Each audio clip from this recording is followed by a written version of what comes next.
Greetings, friends, fellow citizens, fellow patriots, and welcome to this week's edition of the We the People Convention weekly news and opinion podcast.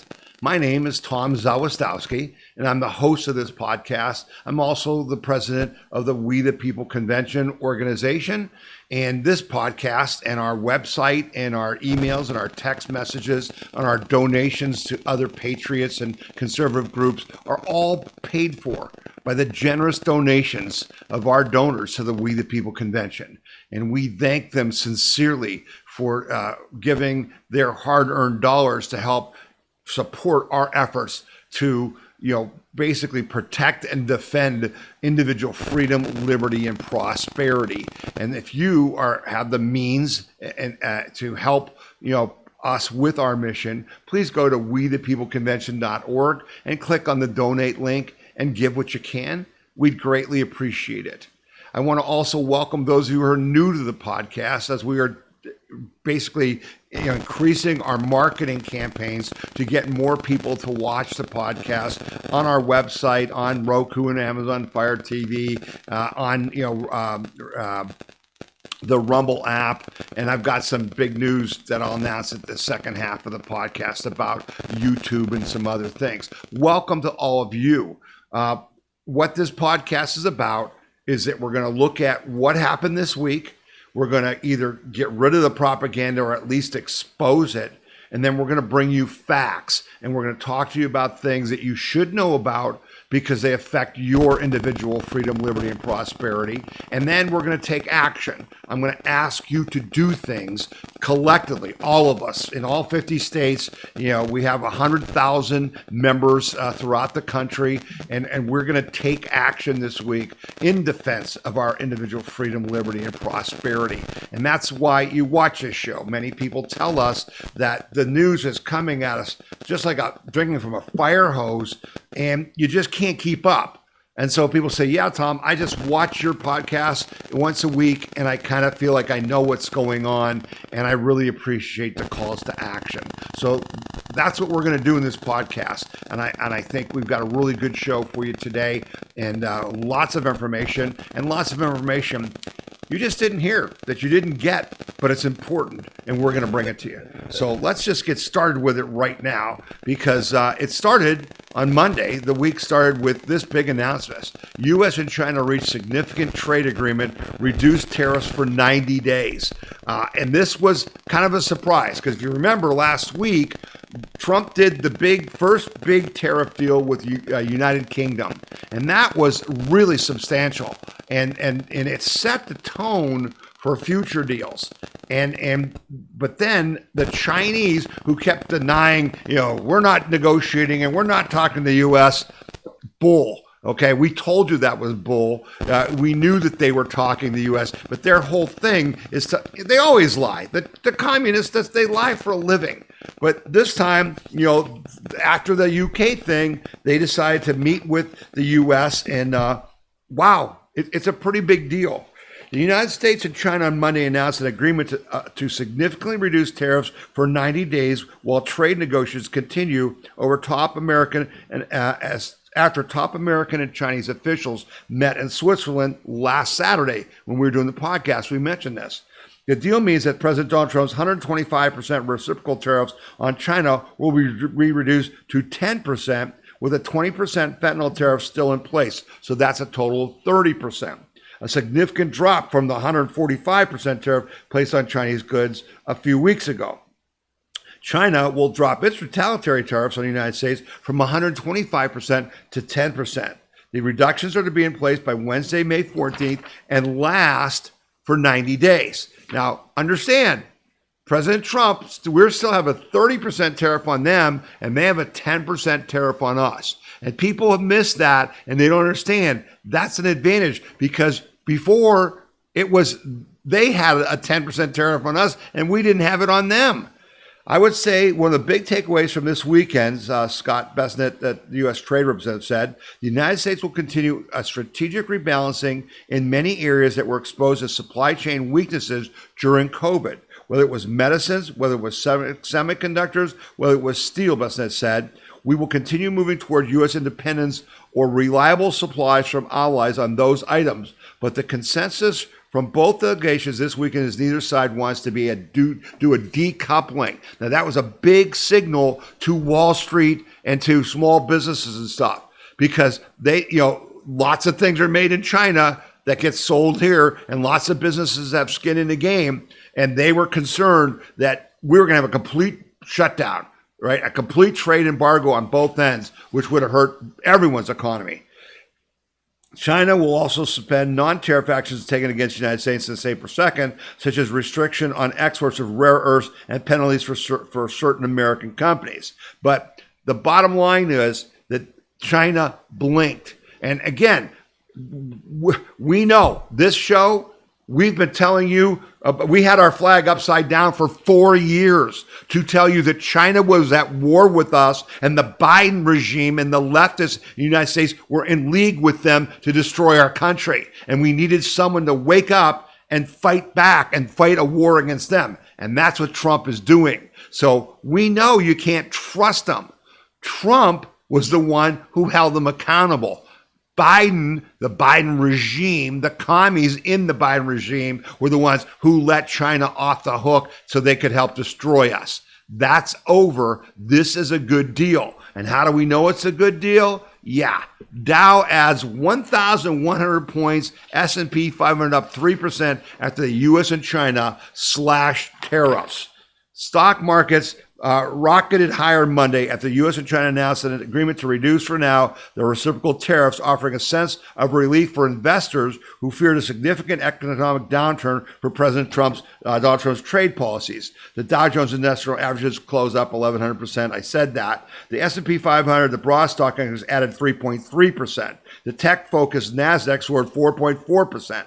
Other indicators point to growing optimism that the economic damage to tariffs may end up being little more limited than feared. Now, the stock market is back. So a month ago, Trump announced the tariffs. All the people on Wall Street who've been making money by selling our jobs out, by taking our jobs and having them manufactured cheaper in China and shipped here, they were all, we're going into the depression. This is going to be horrible. Everything's going to go up. The fake news propagandists, you can't afford anything. Horse hockey. Stock market is all the way back. In just 30 days, it's all the way back. Oh, yeah. And remember when Donald Trump said, when they were all panicking, he said, this would be a good time to buy stock. Yeah, I remember when I told you that this would probably be a good time to buy stock.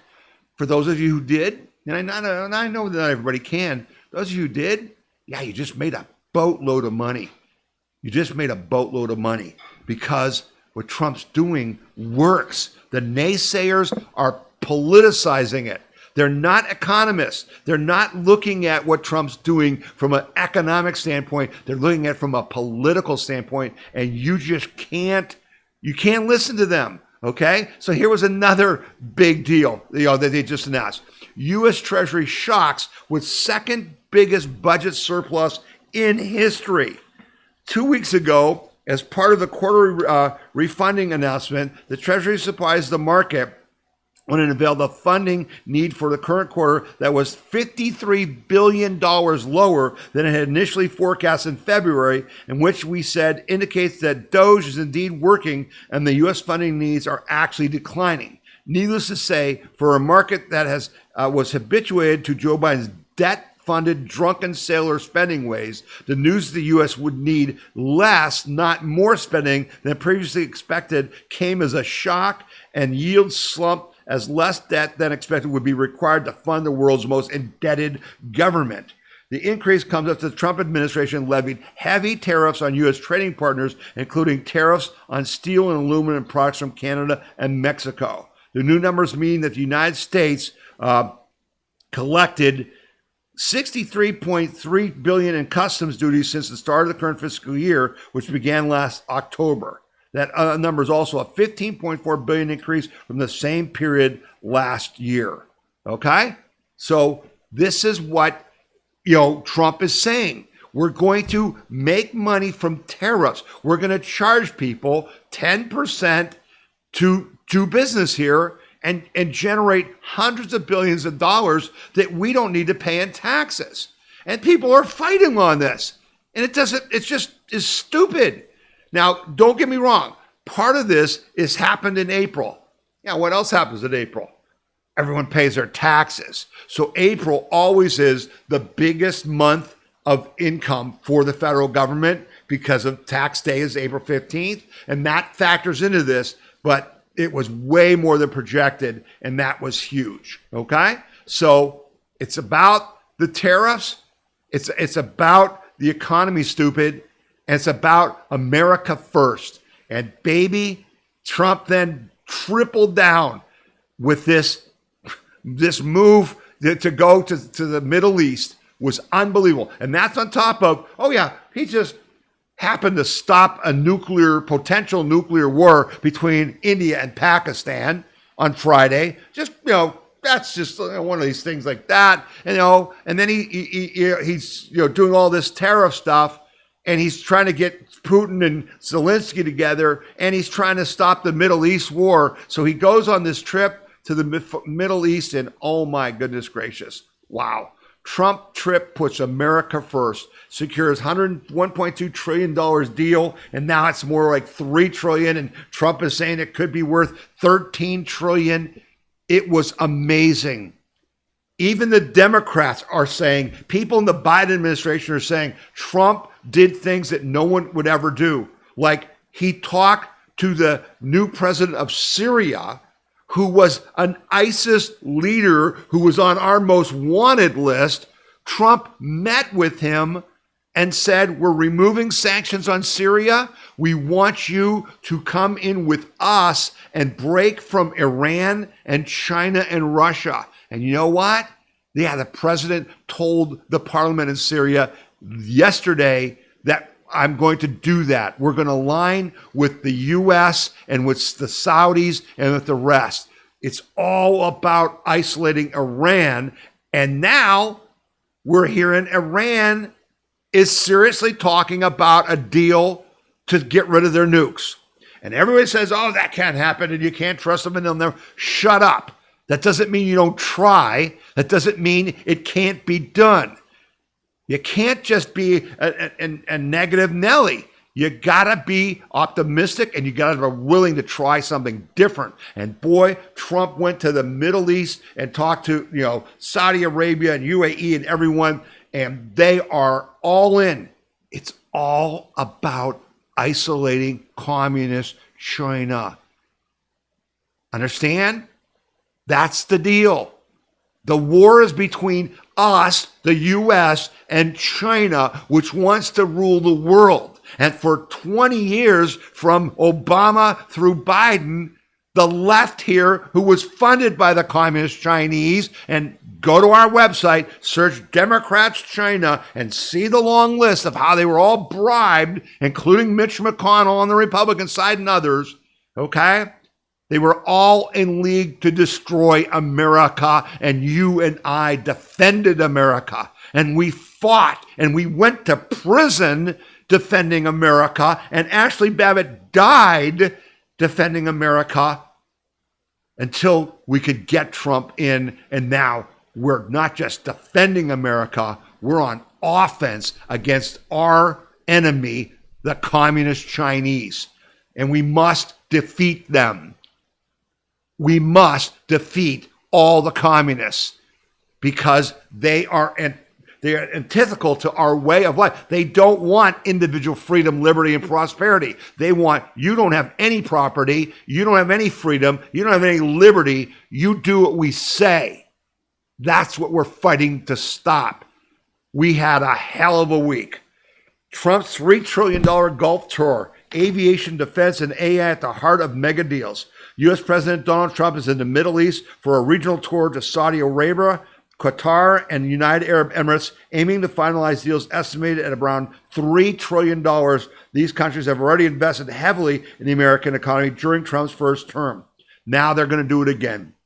According to Bloomberg report, the three Gulf states are looking to leverage the visit to strengthen their aviation and defense industries by turning commercial deals into strategic political gains. Bloomberg reports that the major Middle Eastern airlines are racing. They're racing to close major agreements ahead of the visit. Qatar Airlines is reportedly finalizing the largest deal, an order of about 100 wide-body aircraft from Boeing with an option to double that number.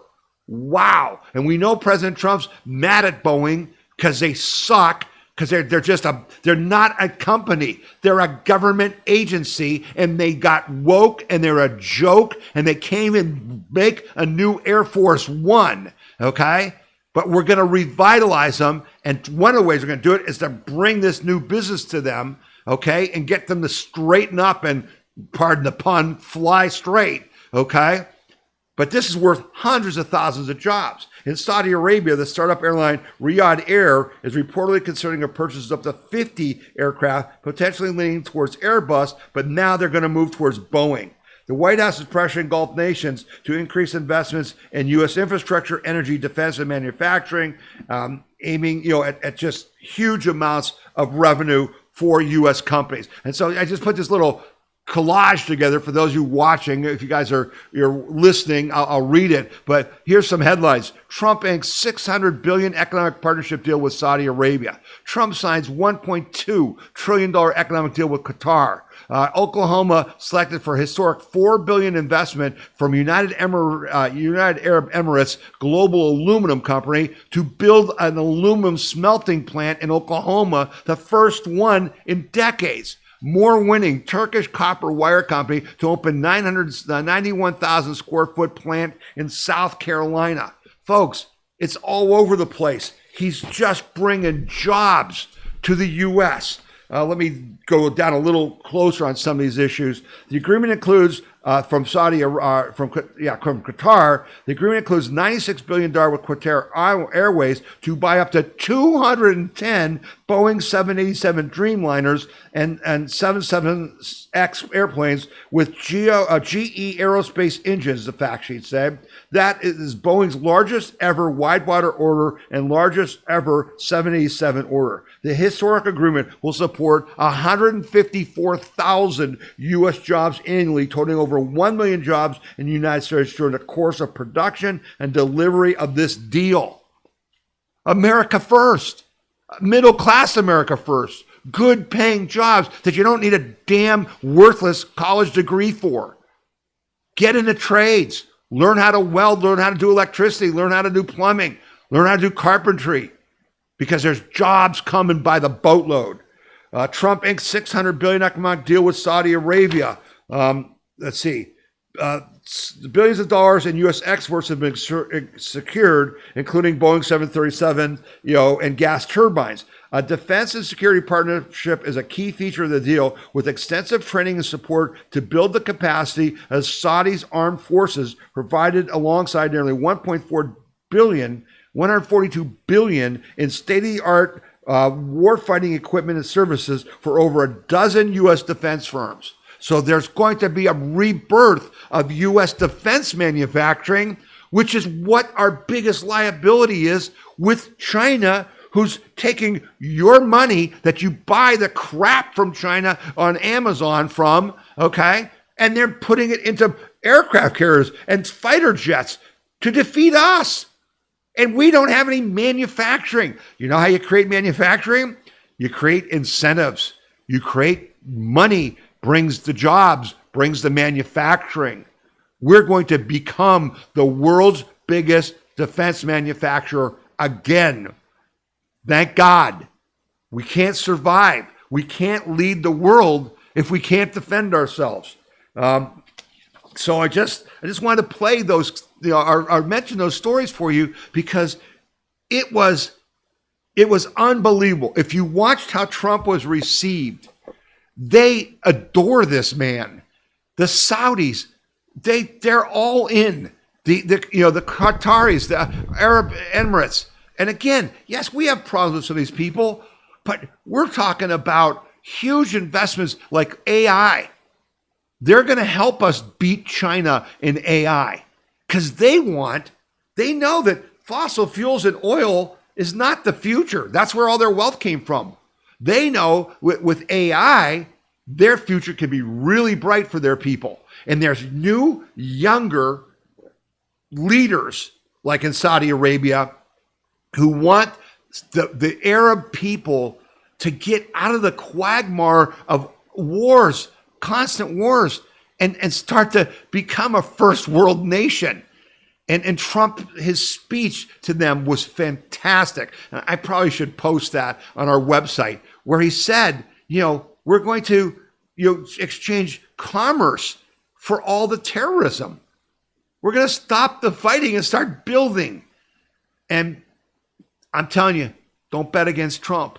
And so, they were talking about Trump's losing popularity. These tariffs aren't popular. The people that voted for him regret it and all that stuff. And I said, yeah, do you regret it? Hell no. The real polls show not a chance. People don't regret voting for Trump. Did you vote for this? Hell yeah, we voted for this. Okay. So, yeah, what a surprise. Here you go.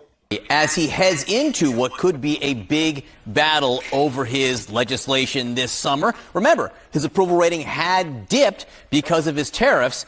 Here to talk about this, you just saw him. CNN chief data analyst Harry Etten is here. So what is going on with the president's approval, which had been slipping? Yeah, I think it's time for a bit of a reality check, right? We were going to late April. Donald Trump's approval rating, his net approval seemed to be falling. He seemed to be adios, amigos. People were writing his political obituary. He is rising from the dead like Methuselah. Look at this. Hello, Trump's net approval rating among voters. This is the Reuters Ipsos polling. Look at this. In late April, he was 8 points underwater.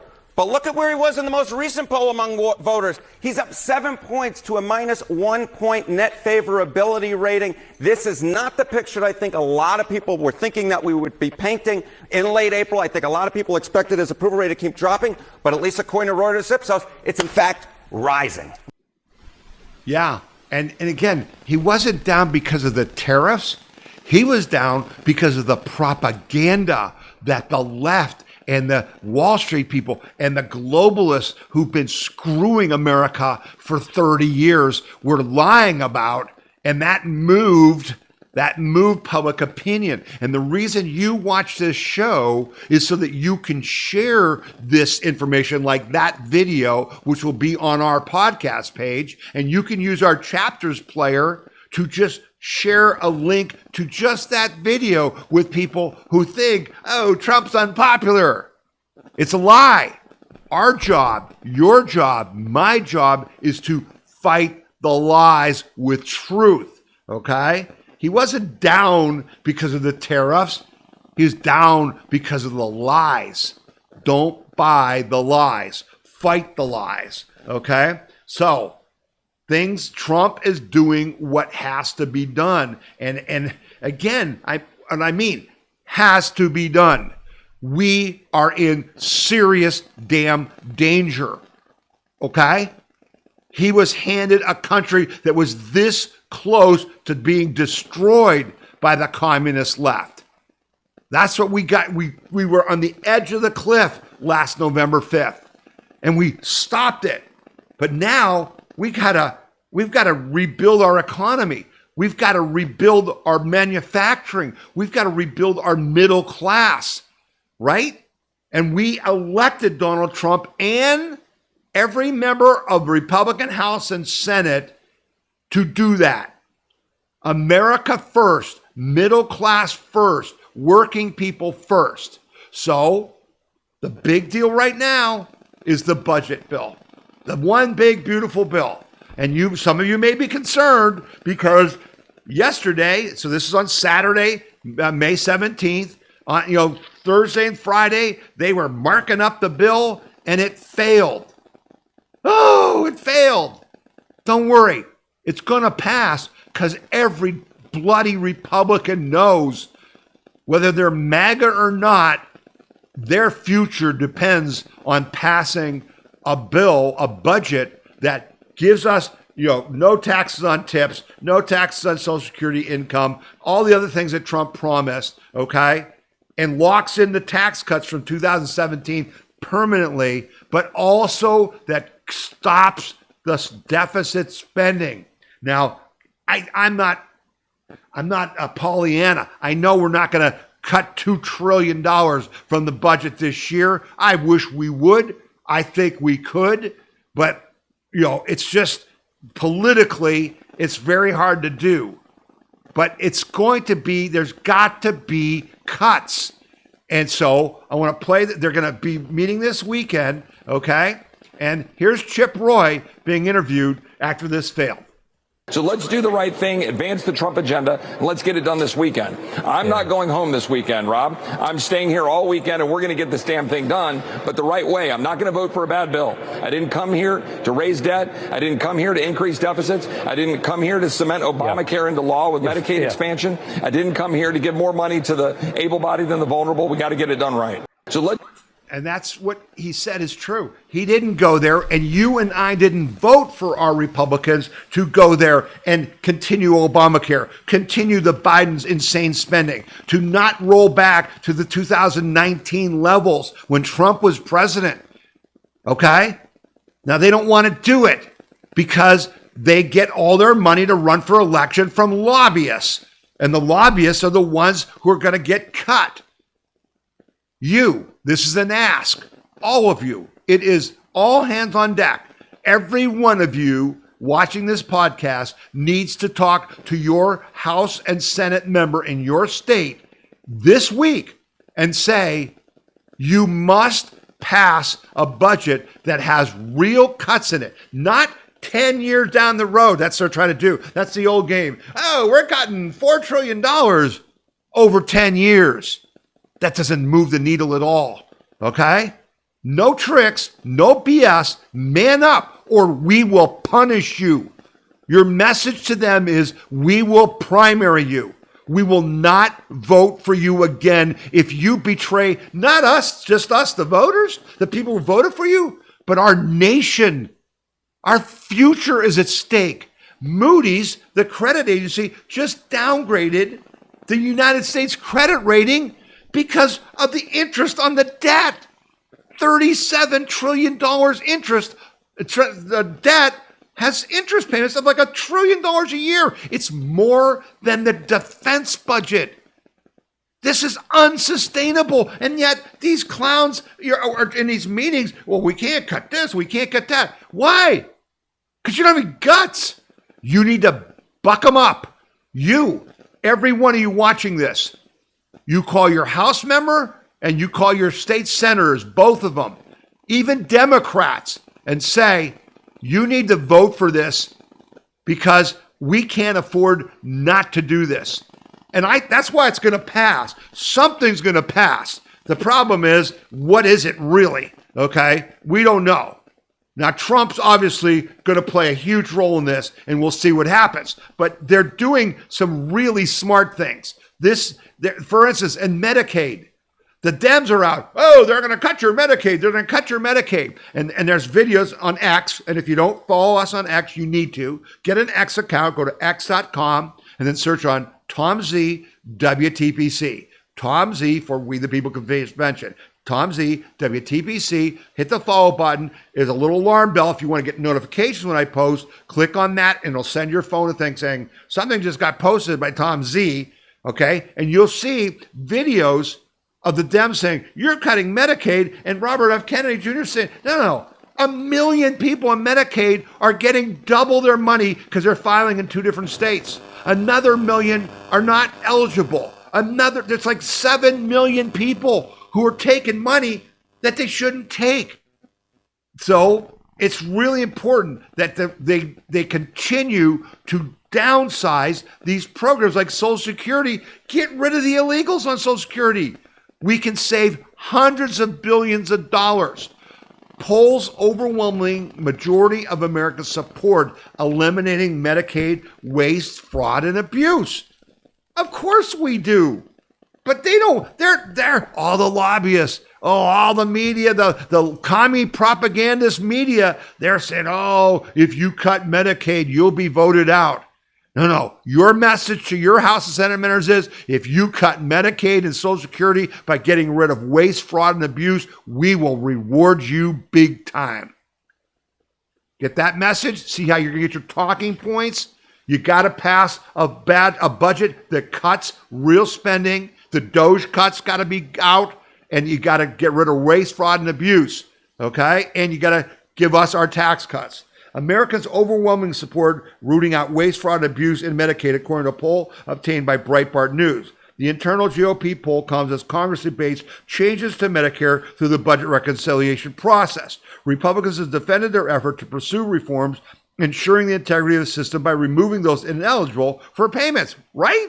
Why wouldn't you do that? But the Dems don't want you to, because they're the ones scamming it, including illegal aliens, despite Democratic attacks insisting the beleaguered system should just leave it as it. It's failing miserable. It's going to go bankrupt in like 6 years.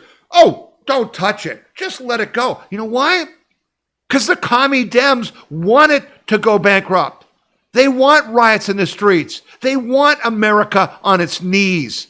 Do you understand? Do you get it? There is no Democrat Party. There's only the communists. That's who they are. The results of the poll should encourage Republicans to continue their efforts to reform the program. Don't get me wrong. I'm sure this poll was being done to encourage the damn Republicans because they're such panty waste, okay? An overwhelming 86% of those polled support rooting out waste and fraud and abuse, with 65% strongly supporting it. Only 12% signaled opposition to cutting fraud. When asked if strengthening citizenship verification to ensure new Medicaid applicants are in fact eligible, 82% of those polled offered their support. And when asked about establishing work requirements for able-bodied adults who are choosing not to work and do not have children or elderly parents in their care, 72% gave their support. Americans clearly believe there is plenty in the Medicaid system that should be rooted out as well. They're talking that there are like 8 million men aged like 21 to 35 who are healthy, who will not take a job because we're giving them food stamps and housing and Medicaid and all that. What the heck? That's called the nanny state. That's what the communists want, right? The communists want to make you dependent on them, and then you'll do whatever they say. And so they kept giving us COVID checks and all that so you wouldn't fight back about the COVID lies, right? That's how they work. We got to get those 8 million people working in these jobs that Trump is working his butt off to bring here. See how it fits together? That's how this stuff all fits together. And so in the middle of all this, while we're doing everything we can to save the country, what are the Democrats doing? What are they doing? You can be the opposition party. You know what that means? That says, well, we agree that you should get rid of these illegal aliens, but you're doing it the wrong way. Here's how we would do that. But they're not saying that, are they? They're saying, oh, we let these 12 million people in to destroy you, and we're going to defend them. You understand? That's anti-American. They're not an opposition party. They're the Communist Party USA. So what are they doing? Well, here's a little list for you, okay? Let's see. Rep forcing Trump impeachment vote branded dumb S by fellow Democrats. Michigan Congressman Sherry Tandar, a Democrat facing a tough primary battle, is forcing a House vote on articles of impeachment against President Donald J. Trump. The vote scheduled for Thursday is widely expected to fail and has already drawn sharp criticism from some of his Democratic colleagues. The articles of impeachment, introduced on April 28th, accuse Trump of bribery, corruption, and other supposed infractions. You mean like the ones that happened in the Biden administration that were never brought up by any Democrats? Speaking on the House floor in a thick Indian accent, the foreign-born lawmaker declared President Donald Trump has been committing crimes since day one in your Trump deranged world. He's really just doing this for himself, one House Democrat told Axios, while another described the move as a total waste of time. Another unnamed lawmaker expressed frustration, calling it the dumbest effing thing, utterly selfish behavior. New York Democratic Rep. Jerry Nadler is said to have called his impeachment move idiotic, while other House Democrats commented simply, what a dumb ass. Yeah, that's dumb. This is even dumber. This is even dumber. Look at this little bitty that just came out this week. House Democrat to introduce reparations resolution. It's our moral and legal obligation for the U.S. to pay trillions of dollars only to blacks. Now, we're $37 trillion in debt. And these morons, these DEI indoctrinated people, literally are proposing. This is their idea. We're $37 trillion in debt, and they want to add trillions of more that you're going to pay. They're not going to pay. You're going to pay because they said so, because they're morally right. Democrat Representative Sumner Lee from Pennsylvania is slated to introduce reparation resolution this week, as she believes it is a moral and legal obligation for Americans. The resolution itself involves the U.S. spending trillions in reparations for black Americans. It points to Jim Crow laws as part of the justification for the use of U.S. tax dollars going forward towards this effort. This is a moment in time, she said, where societies are shaped and new societies are built. We should be the ones who are shaping it, meaning the whatever percentage, 18% of blacks in America. And she said, enraged that President Donald Trump ended my many diversity, equity, and inclusion measures with a stroke of a pen. That's why we recognize the fight to restore black folks has to be so much more substantive. The news comes on the heels of several proponents of reparations, including Democratic Senator Cory Booker, who's the POS, Representative Anya Presley from Massachusetts, Representative Hank Johnson, Democrat from Georgia, and herself, Representative Lee, participating in a congressional briefing on Tuesday titled, "We Can't Wait, Advancing Reparative Justice in Our Lifetime." The briefing was organized in partnership with the National Black Justice Collective, Black Lives Matter Global Movement Fund, and the Black Music Action Coalition. Oh, Black Lives Matter? Oh yeah. Who funded them? The commies, and it's their Global Movement Fund. National Black Justice Collective. They're all frickin' commies. Their organizations are communist. They are for this Black Lives Matter, had it on their website. Their goal, they said, the founder said, we are Marxists, and we're trained in Marxist techniques to destroy America. And this clown and the Democratic Party, right? So anyone you know who's a Democrat, yeah, send them that link. Send them that link from the We the People Convention podcast page and say, are you for this? That's what your party wants, while President Trump is trying to create jobs, okay?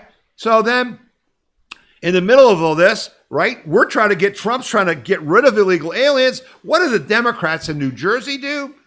They try to force their way into an ICE holding center in New Jersey to, quote unquote, make sure that the gangbangers, murderers, rapists in there were being treated fairly.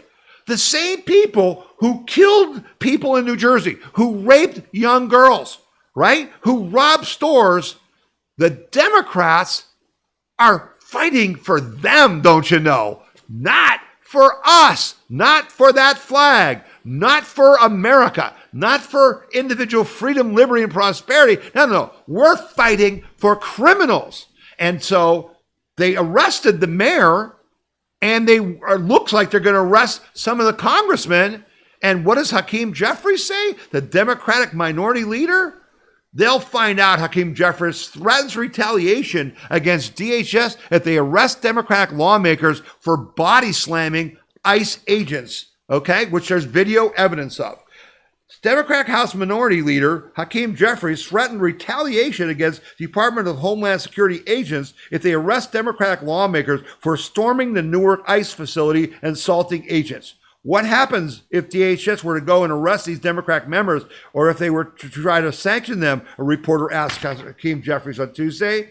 Jeffries said, they'll find out. It's a red line. They know better than to go down that road. These are clear lines that they dare not cross. We dare do cross, damn it.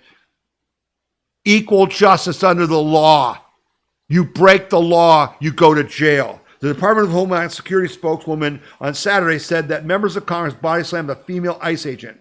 Tricia McLaughlin, Assistant Secretary of Public Affairs, appeared on CNN to discuss the violent confrontation between New Jersey Democrats and ICE agents on the Delaney Hall detention facility.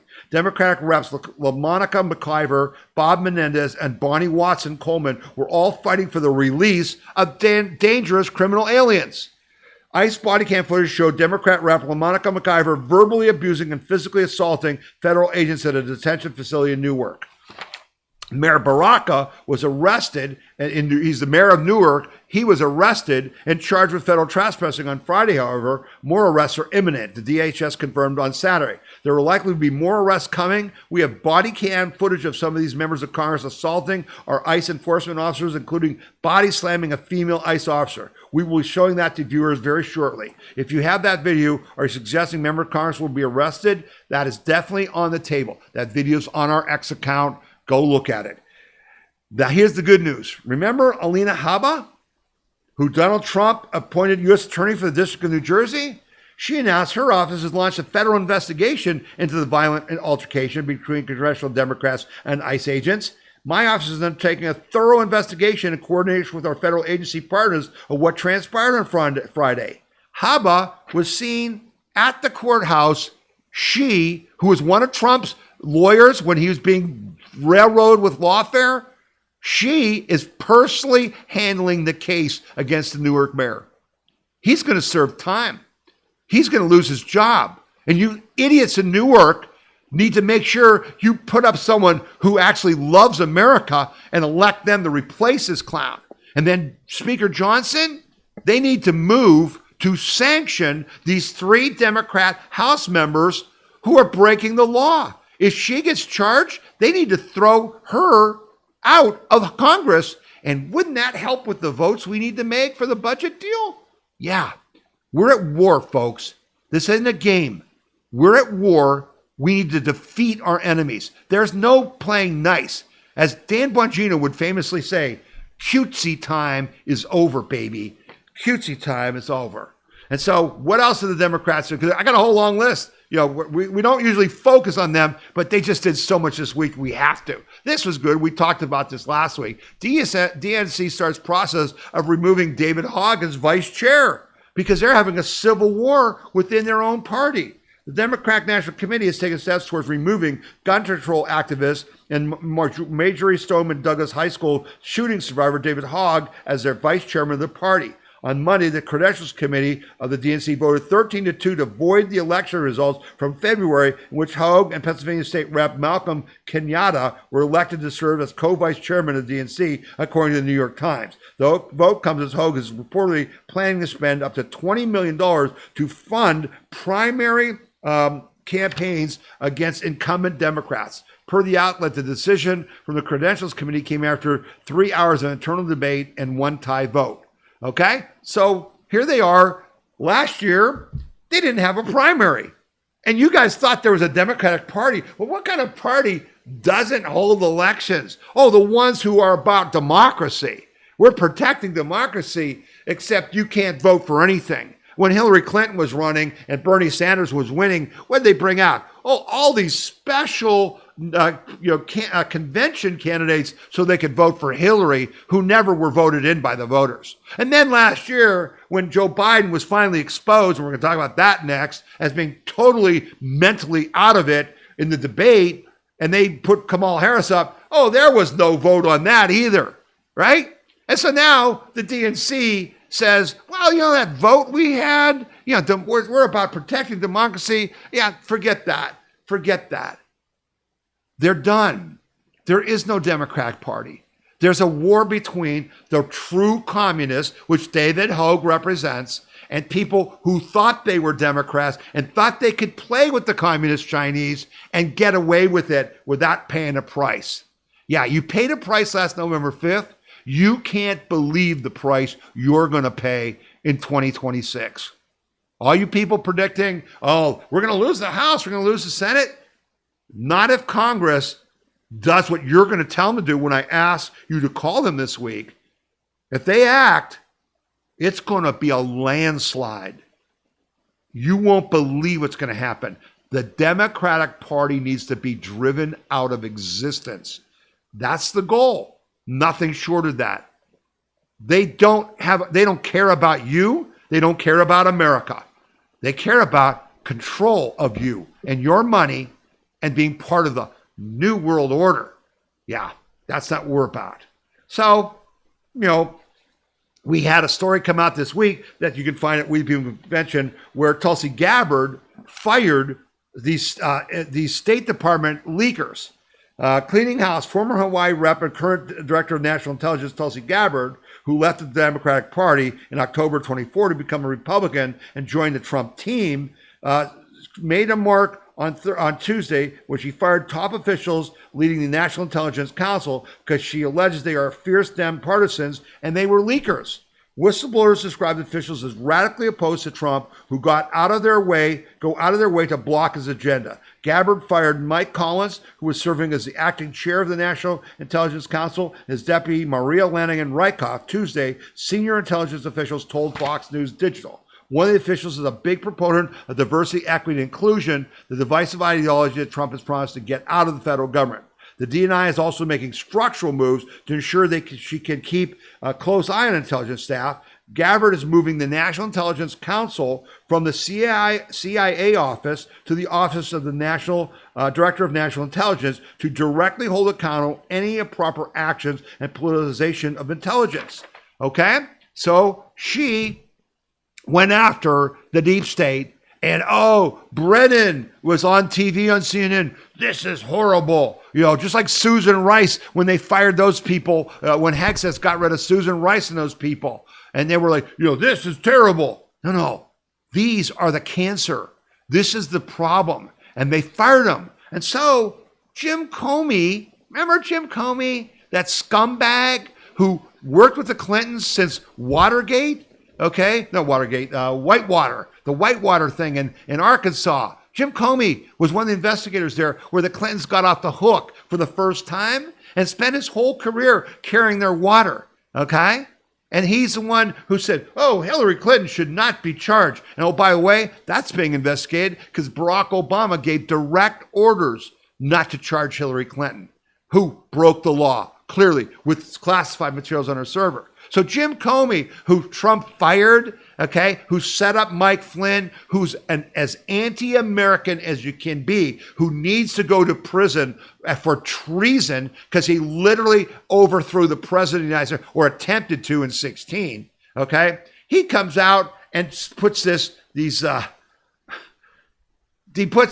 post that you've all heard about on the beach, said, I just was walking on the beach and I saw these shells that said 8647. Yeah, and then he claims that he didn't know about it. Here's what Tulsi Gabbard had to say about our buddy Jim Comey. Tulsi Gabbard's the director of national intelligence. Are you buying that the former FBI director didn't know what 86 Trump meant?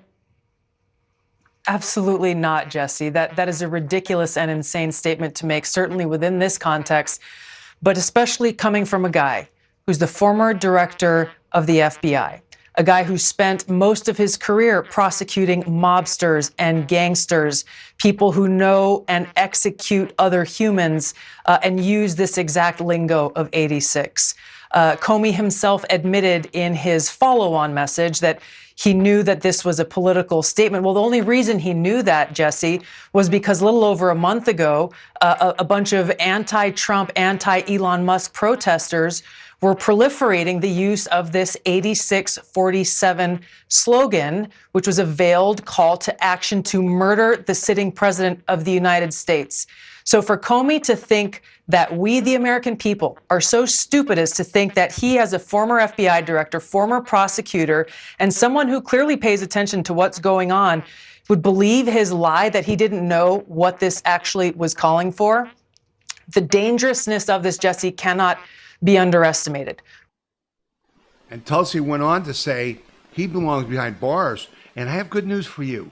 The Secret Service is bringing him in to their headquarters to be interrogated about what he did so they can determine whether to press charges, which I hope they do. But unfortunately, those aren't the charges I want. I want charges pressed for Crossfire Hurricane. I want charges pressed for the Hillary Clinton stuff, but that's coming. He just gave us a great opportunity, okay? But understand what I'm saying to you. There is no Democratic Party. There's only the Communist Party USA, and they want to destroy the country, and they are willing to kill you and anyone else, including President Trump, to do so. And so, oh yeah, those George Soros funded groups are out there with that 8647 sign. How sick are you? I heard a guy talking on the radio yesterday. He's saying, you know what? I have Republican friends. When we get together, we never talk about killing Democrats. He says, but I've been to these leftist meetings and they talk about it all the time. You know why? Because if you're an atheist, if you're a communist, you don't care about human life. China would gladly kill 300 million of their people. The full population of the United States, they would kill 300 million people if they could rule the world because they don't care about life. Jim Comey doesn't care about life. Satan is in his heart and his life. We must destroy these people before they destroy us. And I'm glad that he's stupid enough to think that he can still get away with the stuff they did over and over and over again. All right? So this is a story that came out, and then it had much bigger ramifications after it came out. Justice Department probing Biden's last-minute auto pen pardons. And for those of you who can see the video, you can see that there were 2 auto pens, and they're different. You can see that there's a period after Biden's middle initial, and there's the junior is shorter in the second auto pen. So there were at least 2 auto pens being used. And so it's being investigated. Outgoing acting U.S. Attorney for D.C. and now incoming pardon attorney Ed Martin said on Tuesday that the Justice Department is reviewing Joe Biden's last-minute pardons amid the growing auto pen scandal. Martin wouldn't comment when asked if he'd launch investigations into members of the House January 6th Select Committee, but said pardons need scrutiny. This week, Ed Martin told podcast host Vince Colanges that the DOJ investigations have never seen pardons of this scope. It looks like they could be corrupt. Last month, the New York Times reported that Ed Martin was pursuing an inquiry into whether Joe Biden was competent to issue pardons late in his presidency. And what happened yesterday that you all heard about it because you couldn't get away from it? Oh, her interview with Joe Biden about his documents. After the Mar-a-Lago raid, they tried to cover up by going to check on Joe Biden's stolen documents, of which they found many more than Trump had, and they were much more illegal. And then they wouldn't release the audio of the Biden interview with her. And it's horrible. It's much worse than you could have ever imagined by reading the transcript. Okay. And all the Democrats said, oh, this is a hit job. Joe Biden's sharp as a tack. Except in this video or this audio of his interview, you can understand he is 100% out of it. And Jim Comer, who's investigating the auto pens, thinks that's what we needed to get rid of these pardons and a whole lot more. Listen what he has to say last night. But you are going and looking at who is controlling this auto pen, because Joe Biden, he's demonstrating that he doesn't have all the cognitive capabilities they had. That interview was from 2023. Yeah, that's hard evidence. Early in President Biden's term as president, it clearly shows that he was in significant mental decline. It questions who was actually making the decisions. So what we found is not just with the pardons he issued, but many of the executive orders that the courts are now using to Trump-proof many of the executive orders that President Trump is trying to implement to make government more efficient. Many of these executive orders, as well as the pardons of Biden's entire family as a result of our investigation, these were all signed with the auto pen. And clearly from that interview, which was many, many months prior to the heavy use of the auto pen, Joe Biden wasn't capable of making decisions. He wasn't coherent. We think we've identified who the staffers are. Jason, you all have done great work with that over at Heritage Oversight. We're going to bring everyone that we believe was involved in any role in the use of the auto pen. We're going to invite them to come in for a transcribed interview. If they want, then they will receive a subpoena and they will have a full-blown deposition. But we want to find out who was actually making the decisions in the White House during the last 9 months of the Biden administration when he was clearly in mental decline.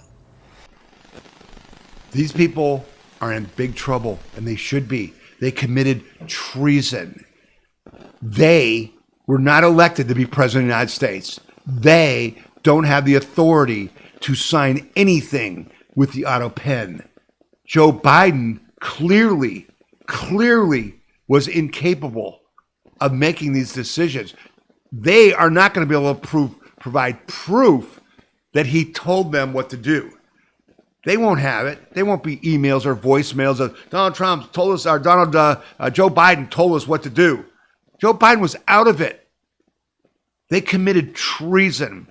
Every one of them must be put in prison for life, if not hung by the neck, which is what the normal penalty for treason is. All of you who thought you were Democrats, everyone who thought there was such a thing as the Democratic Party, you just got played by the biggest hoax in American history, the biggest scandal ever. Okay? And now it's coming undone. And while they all now, so what's going on now? Oh, Jake Tapper's got a book. And, oh, we're going to expose that Biden was totally out of it. And we didn't know. Oh, trust us. We didn't know. Oh, we didn't cover it up. How could we know? Well, yeah. Here, let me play this for you to show what a liar and a hypocrite Jake Tapper is. How do you think it makes little kids with stutters feel when they see you make a comment like that? It's very clearly a cognitive decline. Okay. That's what I'm referring to. It makes me uncomfortable. You have no. I can't. That's so amazing. It's so amazing to me that try and figure out an answer. A cognitive decline. President Biden embraces his stutter, talking about it, while Trump mocks it, exaggerates it, belittles it. He's sharp physically. I mean, mentally. Yeah. I think the question is physically, right? Right. More so? Right. And the guy who's his chief opponent is only 3 or 4 years younger than him. Exactly. I mean, you have questioned President Biden's age, mental fitness, ability to lead. Of those supporting Biden, you said, quote, shame on all of you pretending everything is okay. You're leading us and him into a disaster. Do you worry that you damaged him at all? I don't doubt that you got hugs and handshakes behind closed doors today, and maybe even publicly, some of them because they like you personally. But I've heard a lot of really nasty stuff about you from your Democratic colleagues. Sure. I mean, just like, what is he thinking? Exercise in narcissism. I mean, false claims to the Wall Street Journal about President Biden's mental fitness and acuity. He's 81, and his memory, it doesn't seem great. It's not horrible, but I don't understand the outrage. Quote, behind closed doors, Biden shows signs of slipping, unquote. The Wall Street Journal is owned by News Corp, which is run by the Murdochs. Beyond the headline, there is some critical nuance here. The article is mostly based on observations of Republicans, with former Speaker Kevin McCarthy the only one going on the record. They do note in the article that most of the criticism comes from Republicans. Have you heard any concerns from anyone who has met with President Biden about him seeming a little slower? No. The Russians are trying to make us and the public not trust our election integrity. Joe Biden has dementia, all this stuff. There it is. There it is. They lied to your face. Jake Tapper wants you to buy his book and make him a millionaire for lying to your face. He knew and he covered it up. Oh, how come, Democrats would say anything? Maybe because, Jake, you would put them on TV and embarrass them if you did that. Because that guy was a Democrat who you called out who said, stop this. He's leading us to disaster. And he did. And you did. You can never believe any of these people ever again. CNN needs to go out of business. MSNBC needs to go out of business. ABC, CBS, NBC need to go out of business. The Washington Post, the New York Times, because you aren't news when you're just a bunch of liars and propagandists. You're political actors. And you know what? I talked about 2026 and the landslide. Yeah, every major contender for the Democrats in 2028 How are you going to avoid? How are you going to run when you didn't tell the American people that you knew that Biden was toast, was out of it? How are you going to have credibility? Vote for me because I'm a liar. There's articles already out in Politico.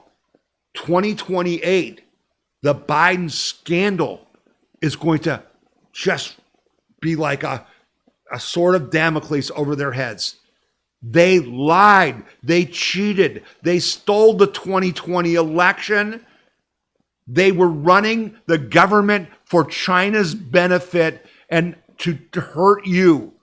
They killed thousands, millions of people with COVID intentionally. Okay? They started wars. They ruined our economy. Yeah, that's why we've got to defeat them, because they're trying to kill you. And we believe in individual freedom, liberty, and prosperity. And that's why you're watching this podcast. So we're going to take a break for this before the second half of the show. I'm sure hope you were happy with what you heard in the first half. You can go back and watch it, right? And hope you'll stick around for the second half. You've been listening to the We the People Convention News and Opinion podcast. My name is Tom Zawistowski, and we'll see you after these breaks. The We the People Convention News and Opinion radio program is paid for by donors like you. You can donate to the We the People Convention and support our cause by going to wethepeopleconvention.org or by sending your check in any amount to We the People Convention, P.O. Box 6211, Akron, Ohio 44312. When you're playing a video, including our podcast, you'll see this little cloud button. And if you click it, it'll actually download the video to your hard disk. And this works on our podcast page as well. If you're playing our podcast, and it's going to be loud, so I won't play it for much, but there's our podcast playing, and you can see this little, download button. Okay. The other thing you got to notice on our podcast page is that there's a link here where you can send me a message about this podcast. Hey, it was great. Hey, I didn't like it. What, something was wrong, or here's a correction, that kind of thing. You can use that link. And then these are the stories that I covered in this particular podcast. And you'll see there's links that go to the stories, to the articles that I used in reporting on that. So you can click on that. You'll also see that you can sign up for our emails and text messages, but you can also watch our podcast on Roku TV and on Amazon Fire TV. And these are the instructions for doing that. So this is all on our podcast page, right on the front page where the yellow button was. If you click there, this is our podcast page. These are the instructions for watching on Roku TV or Amazon Fire. And I watch our podcast on TV. It just feels more comfortable. So you can do that. We're also on Rumble. If you go to Rumble, you should join Rumble. And it's Tom Z at WTPC. You'll see our podcast there. So you can get us a lot of different ways, including on Apple iTunes. And then this is an audio version of our podcast. If you click here, it'll just play the audio of the podcast. It will not, show you the video. So people can, listen to that while they're jogging or, working out, working in the yard, or just relaxing and just want to listen to the audio and not watch the video. And again, this is available on phone, on your iPad, on your laptop, on your computer, any way you want. And you can share this whatever you see. If you're on a page that you really like, and you see an article that you think, geez, I've got to share this article, with someone in my family. You can send them an email by clicking on the little envelope. You can post it on Parler or MeWe. If you click on this, you get all kinds of options, where you can put it on Twitter or Facebook, whatever, which we don't support, but you can do whatever you want. So we ask that you share what you see on our We the People Convention site. and that you get more people to look at it, because that's the whole idea here, to help educate people, inform them. And then, as I said before, Link, we're not just about talk, we're about action. And in my podcast every week, which is published every Saturday, so if you know, the new podcast usually comes out every Saturday, and in that podcast, I will ask you to do certain things that will help protect and defend your individual freedom, liberty, and prosperity. So that's the We the People Convention website. Come back often, use it to be informed, and share it with others. Thanks a lot. All right, and we're back, and we appreciate you being with us. We appreciate your donations. We appreciate you sharing our podcast with others, sharing, the links to the various stories. In that video, it doesn't talk about our chapters player, which is on our website, and you can, it usually is there on Sunday. Okay, they have to process our video and then create the chapters, but you can take any story that I've mentioned, and there's a link where you can just go watch that story. So there's lots of things you've already heard about. You can skip those and just go, hey, I hadn't heard about that. What's that about? And it'll take you right to the video. And then there's a link that you can copy and send via text or email or post on social media with that video in it, okay? And then we are on X. I've talked to you about that. Go to Tom Z WTPC on X. We are also on Facebook again, okay, which, again, they're evil, okay? And these people are all evil, but they're claiming that they're going to start being open to free speech. We'll see. I've got a webpage up finally on Facebook at We the People Convention. You can look for that where I'm posting stories if Facebook is your main thing.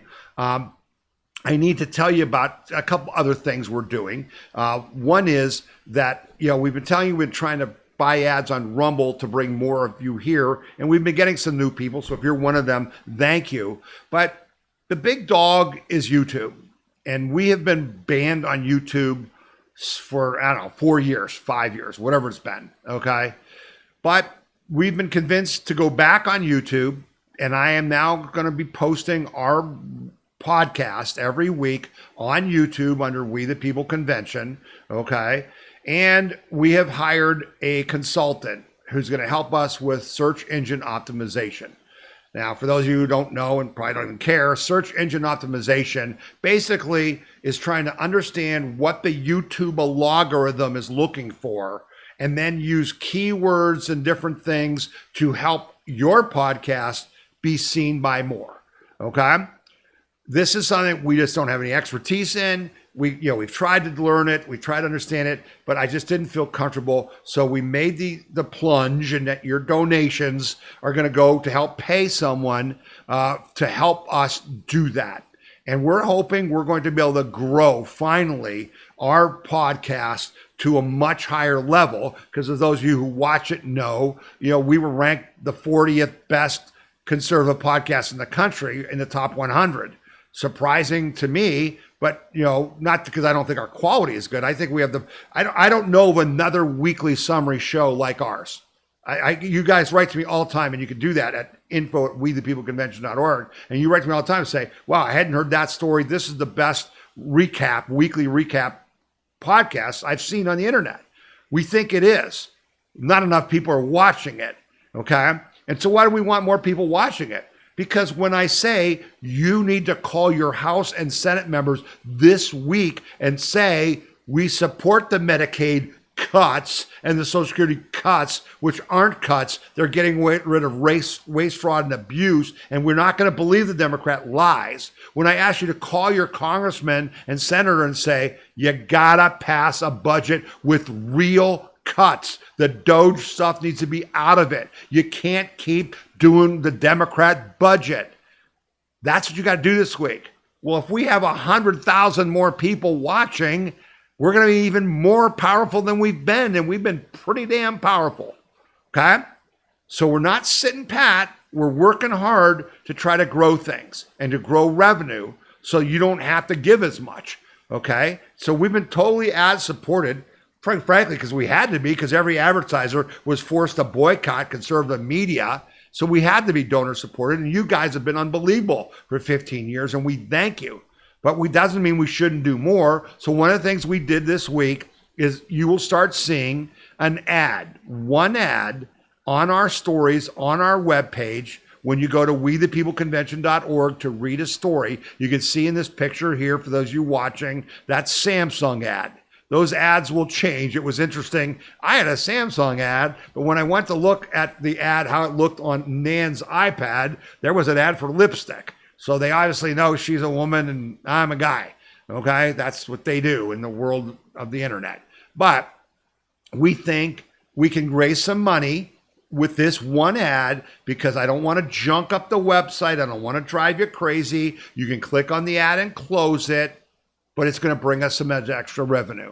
So we're not sitting pat. We're trying to do things that help make the organization grow and be stronger. Okay, but it all starts with you and your support, and we can't thank you enough for that. So let's get on with the second half of the show. Lots of crazy good stuff happening that we need to talk about. So this is a good thing.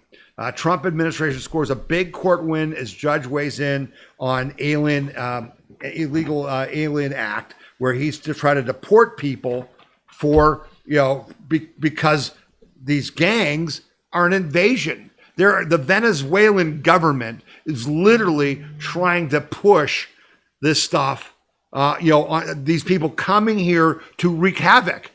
This isn't like, they just all came here individually on their own. It's not. And so they finally found a judge who gets it and ruled that way. The Trump administration scored another court win on Tuesday as Pennsylvania District Court judge found in favor of the administration on the case involving the removal of illegal alien Venezuelan gang members pursuant to the Alien Enemies Act. President Donald Trump issued a proclamation in mid-March declaring that Tren Aragua, TDA, which has been designated a foreign terrorist organization, is perpetrating, attempting, and threatening an invasion or predatory incursion against the territory of the United States. As such, he ordered the apprehension and removal of all Venezuelan citizens and 14 years of age or older who are members of TDA, are within the United States, and are not actually naturalized or lawful permanent residents of the United States. And then all the lawsuits started. All the lefty, commie, Democrat judges said, we're going to stop that, boy, because we want these Venezuelan gang members in our country, don't we? And they have rights too. Yeah. So we're going to stop this. And she ruled that, no, this is really an invasion, and we've got to have the administration's got to be able to deport them. But the fight is continuing, okay? So this week, there's a big hearing between the Supreme Court where they heard is about birthright citizenship, which is another thing we've been talking about. We can't have people who are not citizens come here and have babies and become citizens just by having a baby. That's not what the law said, and the Trump administration now has us in front of the Supreme Court. Well, then that also involved whether these courts that are putting on these national bans on the president implementing the policies that you and I voted for, they're putting on these bans, and the Trump administration said, you don't have a right to do that. So that was in front of the Supreme Court, and it was interesting. This is from CBS. CBS News chief legal correspondent Jan Crawford delivered another standout segment during Thursday's edition of CBS Mornings. While highlighting how the U.S. Supreme Court was set to hear a rare May oral arguments in a case that challenged the circuit court's ability to issue national injunctions outside their district, Crawford seemed to suggest that the arguments did have merit since presidents from across the aisle had similar gripes about the process. Well, the case that brought the arguments to SCOTUS was regarding President Trump's efforts to end birthright citizenship. So to see how they kind of fit together, CBS anchor Tony Dunlop noted that the ruling could have more profound impact on the implementation of national policy. Crawford reported the Trump administration is saying that one federal judge can't dictate national policy for everyone, while opponents say the alternative could be legal chaos. She talked with Juan Perano, a CEO of LULAC, which feared the end of the injunctions, a leftist group. What is your concern if the court says no nationwide injunctions? He said, well, then you're going to have lawsuits filed in every single state. It's going to tie up the courts, and individuals may lose their protection under the Constitution if that happens. Well, first of all, that won't happen. You know why? Because they also need to do what we talked about last week and several weeks before that, which is put the bond up, okay, To file, you got to file a bond. You have to put real money up to cover the government's damages if your suit fails.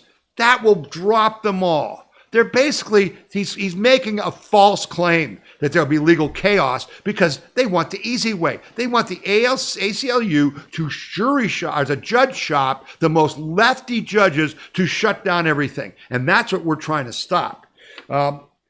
She also then pointed out that Democratic presidents have hated national injunctions, much like Trump. The Obama and Biden administrations opposed national injunctions, arguing judges in conservative states like Texas, where opponents chose to file lawsuits, were dictating national policy. Now the shoe is on the other foot.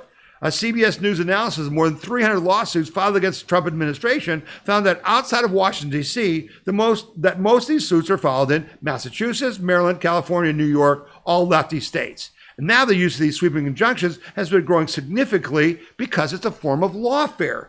Actually sitting down with a Republican to get their side of the argument, Crawford spoke with West Virginia Attorney General John McCuskey, who warned that the perception of politically motivated injunctions harms the American justice system. People begin to look at circuit judges as an extension of the political process because they're corrupt. The Supreme Court justices, Kagan and Brown, my God, they're just political operatives. They're not judges. They are ruling according to the Constitution, and this has to stop. Now, there's the question is, how will the Supreme Court rule? And of course, Amy Coney Bryant is siding with the lefties. The question is whether Roberts will stick it to the president or not. But here's the bottom line. I think Trump's going to have to suspend habeas corpus and just end this issue once and for all. The illegals can be deported because they don't have any rights under U.S. law. We're gonna have to fight this fight. I've talked to you. The next step, we defeated the media, we defeated the Democratic, Party, we defeated the corrupt institutions. We're now defeating the federal deep state, and now we got to destroy the judges who are not judges but criminal activists who are undermining the Constitution. That's what the next step is. Okay, so we did get another ruling from a court that was a good ruling. And again, I know I'm politicizing it by saying this ruling is good and this ruling is bad. I just want them to follow the damn law. In the Tea Party, listen, if you're new to this podcast and you were not part of the Tea Party, you need to understand one thing. Never, since the time the Tea Party started in 2008 to this day, did the Tea Party act to get something for themselves.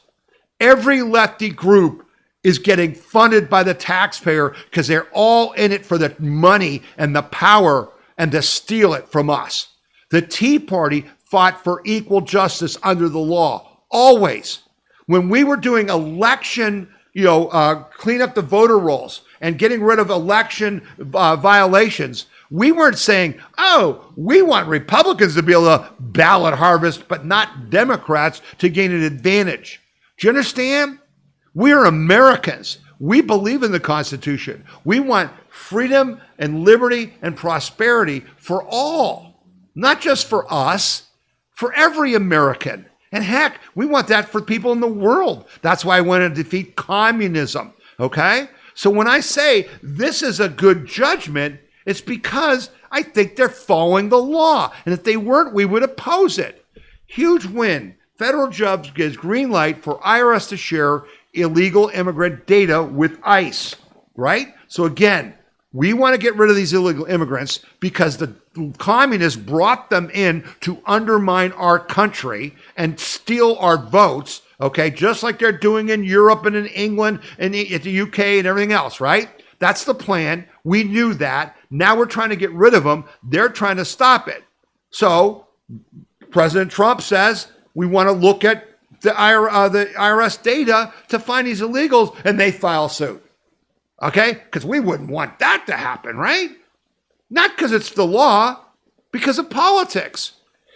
The federal judge in Washington, D.C. has denied a motion by far-left immigrant advocacy groups seeking to block the Internal Revenue Service from sharing taxpayer information with Immigration and Customs Enforcement for the purpose of locating and removing illegal immigrants. Judge Dabney Frederick appointed by President Trump, ruled on Monday that the IRS is legally authorized under federal statute to provide taxpayer address information to ICE if it is connected to criminal and immigration investigations. The case, Centro de Trabajos, something or other, et al. Versus Scott Bessnet, was filed by several immigration activist organizations, including Immigrant Solidarity. It doesn't matter. They're just lefty groups.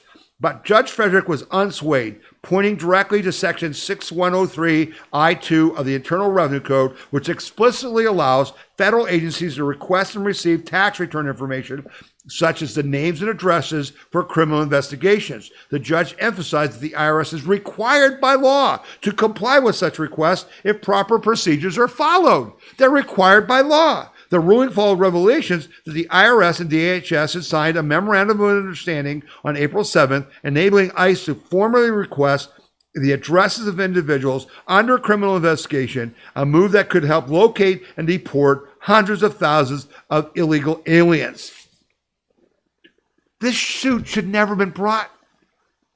The activists were bringing it when they know it's in the law. It's clear as a bell. Oh, but we're going to file a suit, and you spend taxpayer dollars to defend the suit, right? Because they're trying to bring down our country, and we're not going to let them. You know what else happened this week? Yeah, President Trump is calling up 20,000 National Guard troops to help get rid of illegals, to help round them up. He's not messing around. Tom Homan's not messing around, okay? And that in the budget, in the one big beautiful bill, people are saying, well, Trump has closed the border. Why is there all this money, for the border and stuff? Because we got to get rid of 12 million people. And it's going to cost a lot of money to round them up and put them in these prison places before they're deported and stuff. But 20,000 National Guard, that sends a message, okay? This is another message that was sent, okay, that I think is just beautiful. The Ohio House, or not the Ohio House, the U.S. House of Representatives, in the big beautiful bill, put in a move to tax illegals sending U.S. dollars home. Think about that. This is a big deal. And Trump talked about that in his first term, and we didn't do it because most of the illegals from Mexico are here not to become Americans. They don't want to become American. Why do you think they march around LA with their Mexican flags? Because they're just here to steal your money. And what do they do with it? They send it home. And the House just said, well, we're not going to stop that, but let's tax it. Finally, the U.S. is about to go after foreign workers sending dollars overseas. Buried in the House Republican budget reconciliation bill is a tax provision long sought by immigration hawks in the U.S. Under the plan, foreign workers who send portions of their income back to their home countries will pay a 5% tax on the transfer. Notably, U.S. citizens who make foreign transfers can recoup the 5% tax through a credit when filing annually or quarterly with their tax returns, but illegals can't. President Donald Trump's attempt to institute a tax or remittance, the act of foreign workers making non-commercial transfers of money or goods to their families in countries of origin during his first term in office. However, the measure was sidelined by the COVID-19 pandemic. Under the House Republicans' plan now, remittances will be taxed at a modest 5% on top of existing income and payroll taxes foreign workers would pay on their wages when they get paid, if they do report their wages. Remittances are the single largest form of financial inflow from one country to another worldwide, dwarfing foreign aid. In 2021, remittance payments accounted for $780 billion, U.S. dollars, almost $1 trillion being sent to 800 million people from one country or another. In the same year, foreign aid only accounted for a total cross-national flow of around $200 billion. Notably, remittances from the United States comprise a significant portion of Mexico's gross domestic product, meaning that one of the biggest industries in Mexico is exporting their people to the United States to steal your money from food stamps, from housing credits, from Social Security, from Medicare, from working for jobs, lower wages than Americans will work. And that's like one of their biggest industries. Gee, why do we have a problem with Mexico?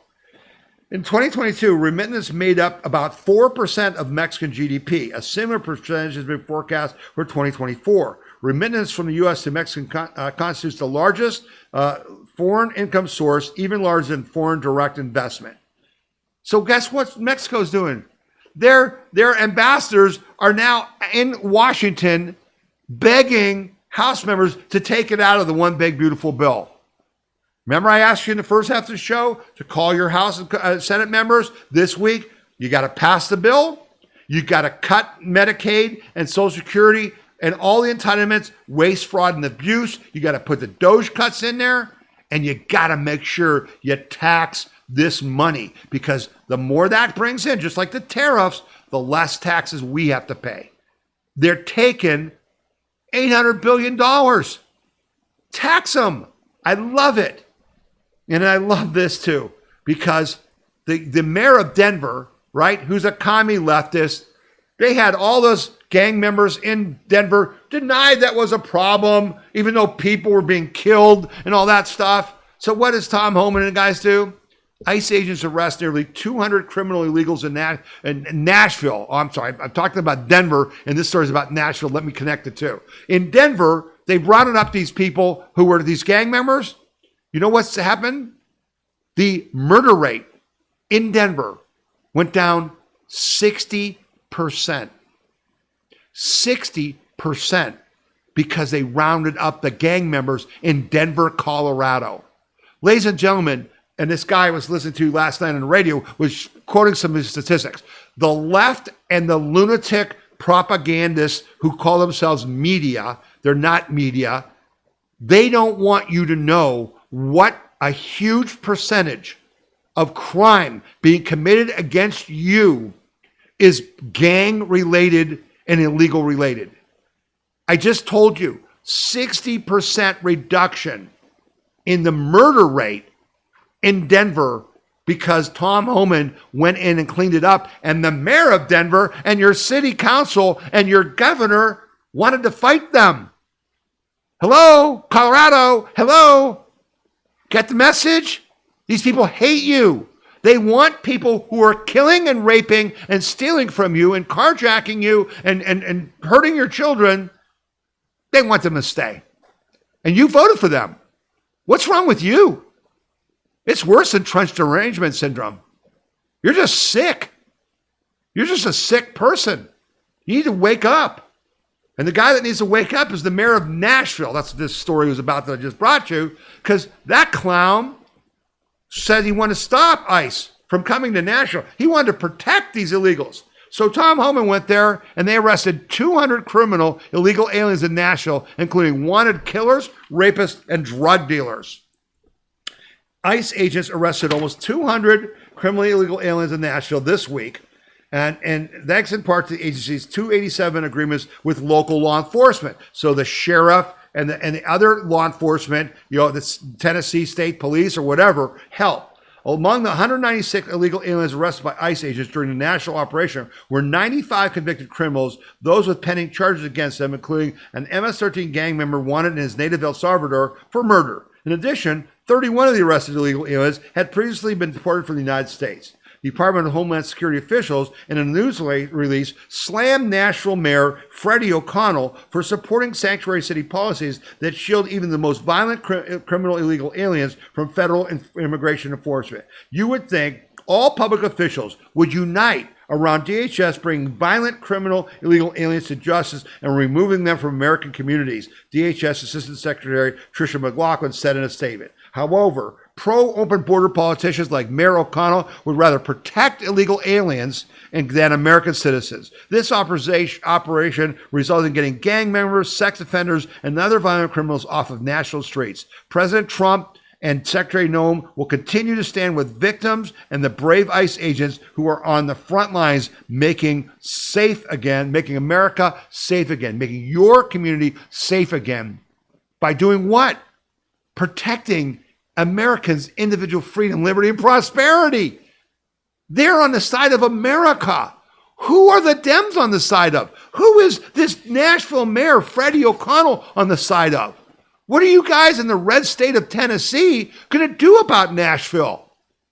Seriously. You got to make an effort, kids, because it's a cancer.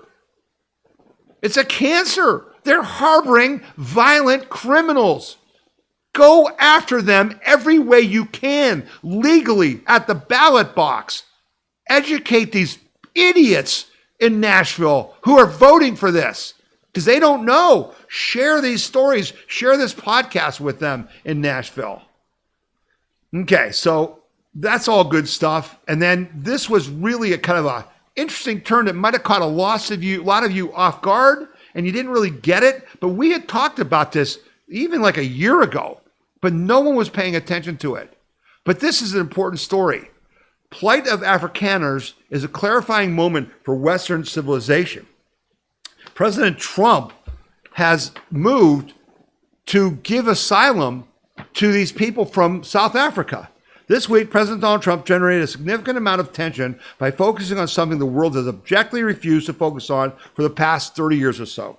Namely, that South Africa has devolved into a hellish, failed state run by gangsters, and the primary victims of this devolution are the descendants of people who established civilization there. And that, in reaction to the abysmal and outrageous developments, the United States' proper response is to offer asylum to the Afrikaners and their descendants of European settlers who formerly controlled that country but have fallen to be just 5 to 7% of South Africa's population and now face violence and discrimination in a place they've inhabited for 4 centuries. So what is this about? Elon Musk's family was from South Africa and they left and came here.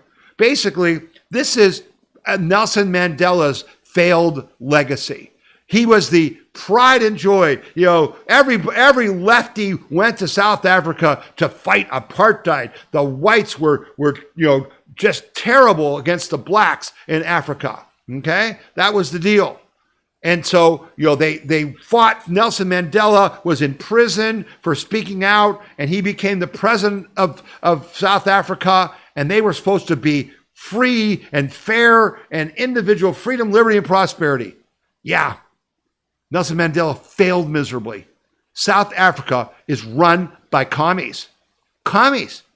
Okay? And while people in the Democratic Party and in the leftist, propaganda media are saying Donald Trump's so racist because he's given asylum to white people while he's cutting off asylum to others around the world, except blacks in the government in South Africa are murdering white farmers and taking their land.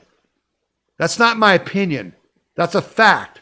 And there's videos that came out this week in response to this decision by Trump where there's huge rallies where they're chanting, "Kill the Boer." The Boer are the white Europeans who took South Africa out of the total poverty that all the rest of Africa is in and made them wealthy with gold mines or diamond mines, I forget which it was, and they're farming and all kinds of stuff, and then they threw them out. And now it's a piece of crap because it's run by the commies who can't run anything. It's all a lie. It's all propaganda. A group of the BBC's treatment of the tiny number of Afrikaners arriving in America as a response to Trump's administration granting asylum, it sounds like this.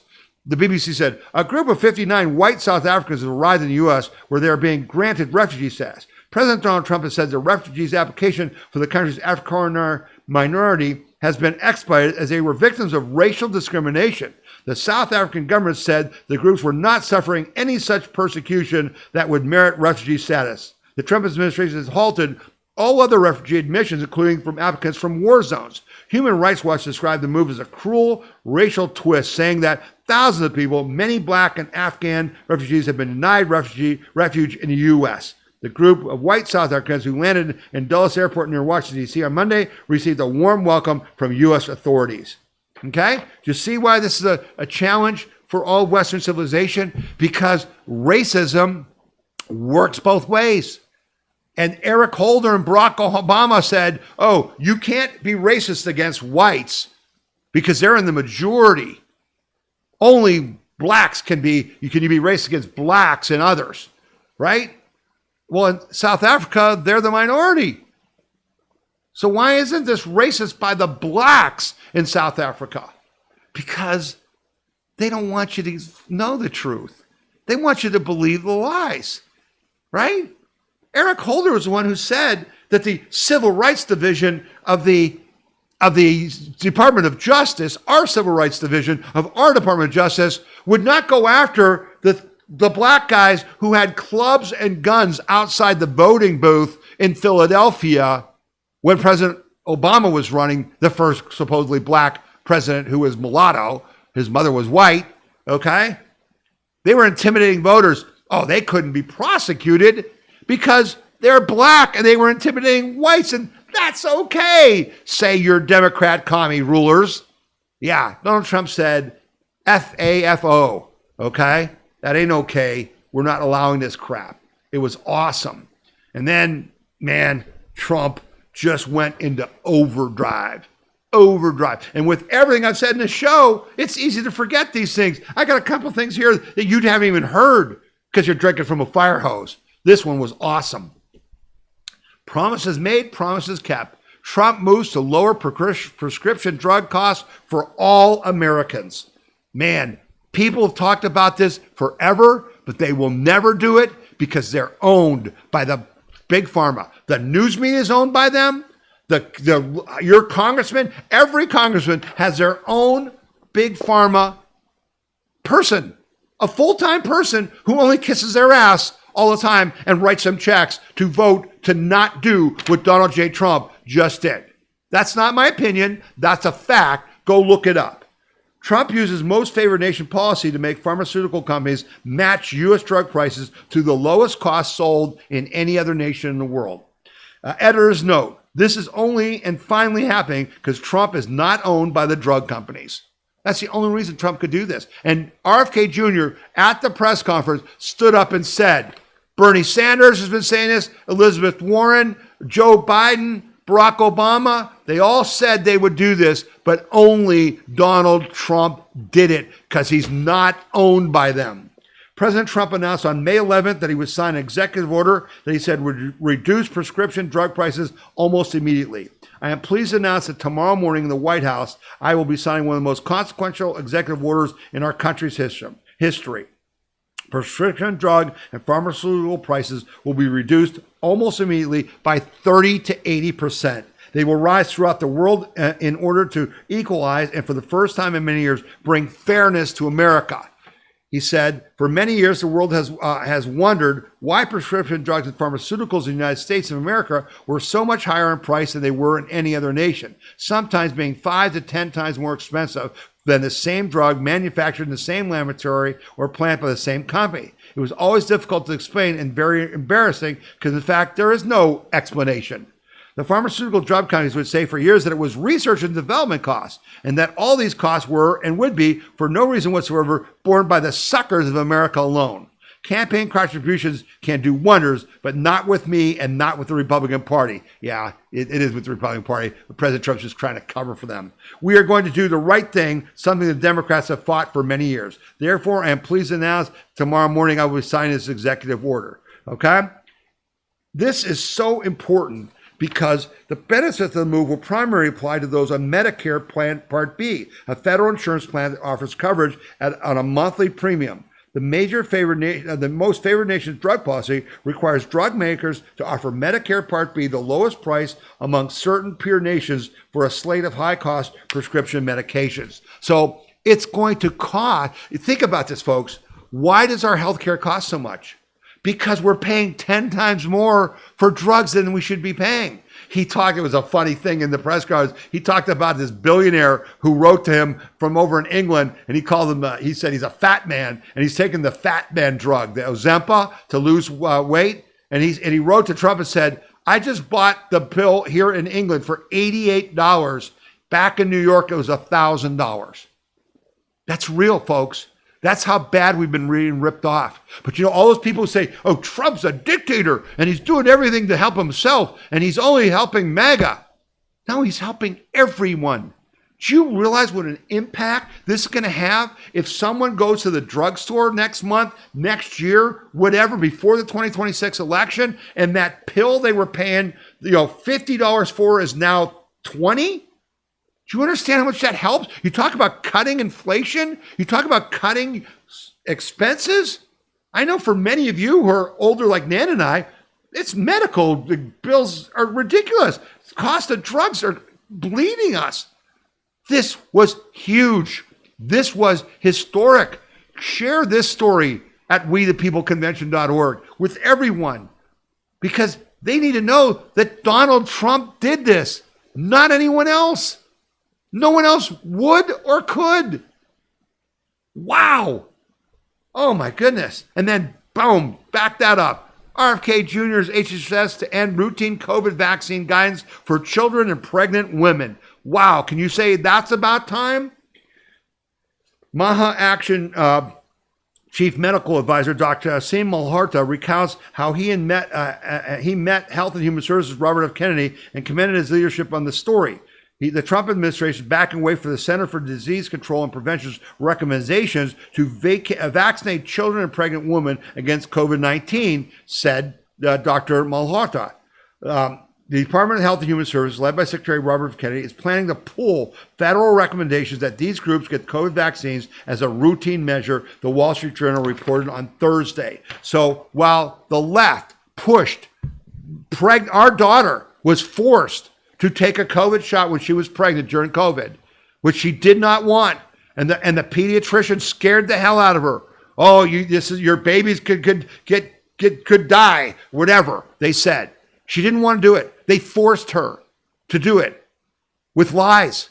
There's no evidence. There's never been any evidence that pregnant mothers and newborn and babies should be vaccinated, that children should have been vaccinated. All the evidence shows, and they knew it, and they lied about it. And yet, did they do it at the end of last year? Did they do it last summer? Why did they do it? Because they're in it for the money, because they're owned. All the government healthcare officials are on the payroll of the big pharma. That's why. That's why. And now we've got people representing us who can't be bought, like RFK Jr., like Donald Trump, like Besnet, like Lutnick, like Musk. They can't be bought. They're working for you and me. Share that story as well. This one, I'm sure you didn't hear because it just went zip, goodbye. Wow, what was that about? How about this? President Trump signs executive order to establish National Center for Homeless Veterans, redirects funds previously spent on housing illegals. This is America first, right? On Friday, President Trump signed an executive order signaling his administration's prioritization of the national veterans rather than illegals. The EO will redirect funds from housing for illegals to establish a National Center for Warrior Independence. The center will be located on the Veterans Affairs campus in West Los Angeles. Warriors Independence will help them and other veterans like them rebuild their lives. The initiative will focus on providing shelter, health care, and job training to veterans in need and will partner with private organizations to expand support services and resources. According to the White House, the goal is to have up to 6,000 homeless veterans at the center by 2028. That's a big-ass center, folks. 6,000 beds? Wow. In addition, the order directs the Secretary of Housing and Urban Development to use vouchers to support homeless veterans. The order also specifies directives for the Department of Veterans Affairs to restore accountability and take actions against individuals who have conducted misconduct in treating veterans. It directs the VA to investigate and rectify the Biden administration's decision to rehire and reinstate back pay for employees previously fired for misconduct during President Trump's first term. So get this. President Trump, we knew this. There were people abusing veterans at the VA in his first term. You got to go back and remember that, okay? It was a big deal. And they claimed, you can't fire these people. You know, they had a union. Shut up. Trump fired them anyway. They were literally abusing, physically, mentally abusing veterans in VA centers. Trump fired them. Oh yeah, Biden brought them back. According to an investigation by America First Policy Institute, of the 4,000 disgraced former VA employees terminated, the Biden-Harris administration offered reinstatement and paid over $134 million in PAC pay to more than 1,700 of those individuals. They brought 1,700 of them back who were abusing veterans and gave them $134 million of our money. They shouldn't have been just fired. They should have been criminally charged. That's the problem. They weren't criminally charged. The people who brought them back should be criminally charged. It's just outrageous. It's just outrageous. But President Trump is acting on your behalf, on veterans' behalf, right? And he deserves credit, but he's not going to get it. He's not going to get it unless you tell people about that story, right? How are they going to know? You didn't know? That's a great story. Here's another really big story. This is big. Not hardly any coverage. Donald Trump just made it harder to go to federal prison. What? What does that mean? The federal government doesn't have any common law jurisdiction, and so it has spent 250 years building a growing list of statutory crimes. Donald Trump just made it harder to go to federal prison. On Friday, President Trump issued a new executive order with a remarkably broad scope and deep implications under the title, Fighting Overcriminalization in Federal Regulations. It starts with plain, clear, direct language. The Code of Federal Regulations contains over 48,000 sections stretching over 175,000 pages, far more than any citizen can possibly read, let alone fully understand.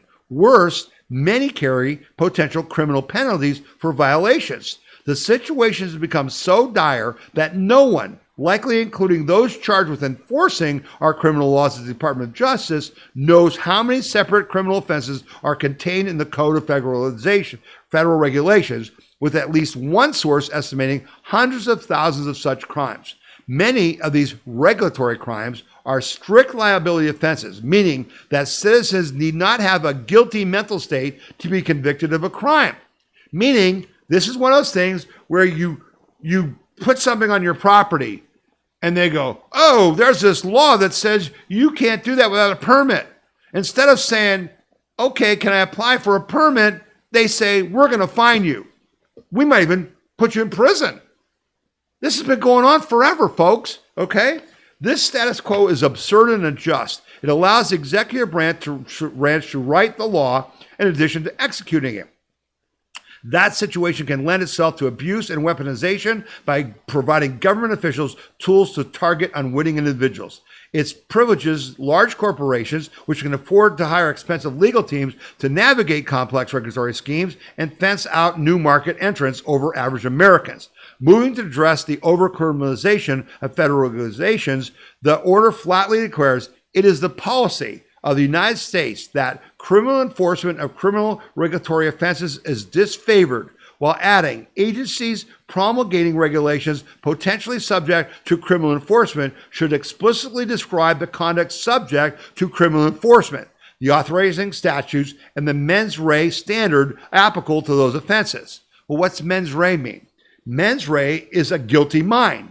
Imposing a mens rea standard on federal prosecutions for regulatory offenses means the government will be expected to stop prosecuting people who didn't know they were doing something illegal or people whose mind wasn't guilty.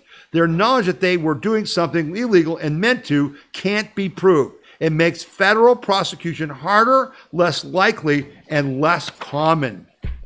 How about that? How about that? For a rule change? How about protecting individual freedom, liberty, and prosperity? Can you say wow? Does that wow you? He just made it harder to go to prison for not doing something illegal, for not intending to break a law. Wow. How about we're the party of common sense? Does that prove it to you? How many people know about that? You think you might want to share that article? So again, President Trump is a historic figure, and he's doing things that are common sense, but that our elites and our bureaucracies and our institutions can no longer do. They can no longer act with common sense because they feel all blocked in by their ideology and the special interest groups that pressure them and all this stuff. And instead of just do what's right, that's what your House and Senate members need to do with this budget. Don't worry about these laws. Hang up their phones. Throw your phones away and just sit back and say, we're spending $2 trillion a year we don't have. We got to stop it. We're giving money to people to push an ideology. Stop doing it. You've got the power of the purse. Use it. That's what you got to call them this week and tell them. Forget about it all. Just do what a common person would do. Call up a farmer in your district and say, hey, should I spend this money? And the farmer will say, what are you, nuts? Because they live on common sense. Okay? Call a small business owner. Call your mother. She'll tell you what to do. So what does this all mean? Well, it means that we're living in this world of lies, and you've got to fight that. Okay? You've got to provide facts. Because when Trump announced the tariffs, which were an unbelievably genius play to do multiple things, to defeat China, to defeat globalism, to restore the American middle class, to improve our national security, to help us improve our individual freedom, liberty, and prosperity by making us rich again, bringing the golden age, right? They just criticize him. Oh, it's horrible. You can't do, we don't do things like that. We're on the path to total obliteration. Let's keep on that path. And because everything is going to go to hell, except it didn't. April consumer prices reflect lowest inflation in 4 years. Oh, but inflation was going to go up. Inflation was going to go up, Tom. Didn't you know that? Wait, what? Prices were supposed to skyrocket, so said the experts, pundits, Wall Street analysts, and all the talking heads. Alas, the Bureau of Labor and Statistics released the April Consumer Price Index, and shocker, prices on critical consumer goods that matter most are dropping, not rising. They're dropping. The rate of inflation dropped to a 4-year low in April. Overall, consumer prices increased 2.3% from a year earlier, down from 2.4% rise in March. However, inside the numbers, things get better. Prices for groceries, food at home, including eggs, used cars, and gasoline, all fell. Meats, poultry, and eggs dropped by 1.6% overall. The price of eggs dropped by 12.7% for the month. Fuel oil dropped by 2.6%. Propane dropped 4.7%. If it's a food product grown and harvested in America, the price dropped. Remember that popular boycott by the Canadians on orange juice and citrus from Florida? Orange prices dropped 3.7% for American consumers. Citrus overall 2.8%. The items that are critical to middle class or working class family all dropped in price. That's exactly the same pricing outcome we experienced in 2017 when President Trump did it once, and now he's doing it again, and they're trying to tell you it won't work. We know it already worked. What do you mean it won't work? It already worked. And then this, in the category of we told you so. We told you so. Every month we told you they were lying. Every month. And what comes out? Shazam. Labor Department admits hundreds of thousands of Biden jobs were fake. Hundreds of thousands. They were lying to you about the economy. Oh, the economy is great. Look at these jobs numbers. You liars. The Biden administration claimed to have added almost 400,000 jobs from July through September of last year, but new data released this week suggests none of those jobs ever existed. Despite constant gaslighting by the mainstream media, they're not media. Americans knew the economy was in poor shape, and these latest numbers prove it. Month after month, the government's bean counters used former President Biden's published overly optimistic estimates for everything from job growth to the size of the economy, only to have those numbers routinely and quietly revised down later. I would say to you every week, how can you have people who are paid hundreds of thousands of dollars, who are supposedly experts? They're experts in job statistics be 100% wrong.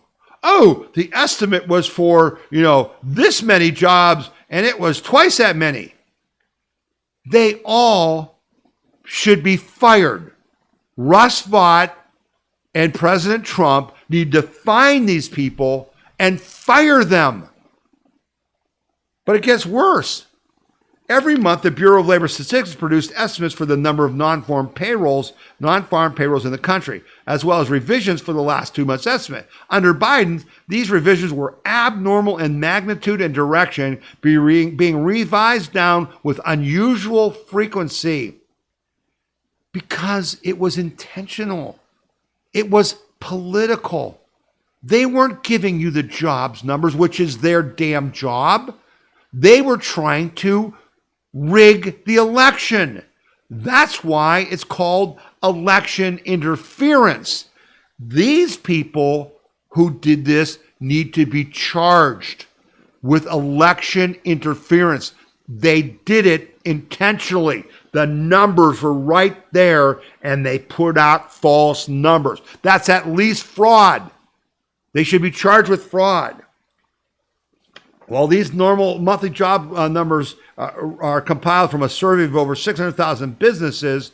The data was there, but nonetheless, this most accurate data set was just released by the Bureau of Labor Statistics for the third quarter of last year. And they said an increase of 399,000 jobs, and there were actually a decline of 1,000. That's how big the lie was, folks.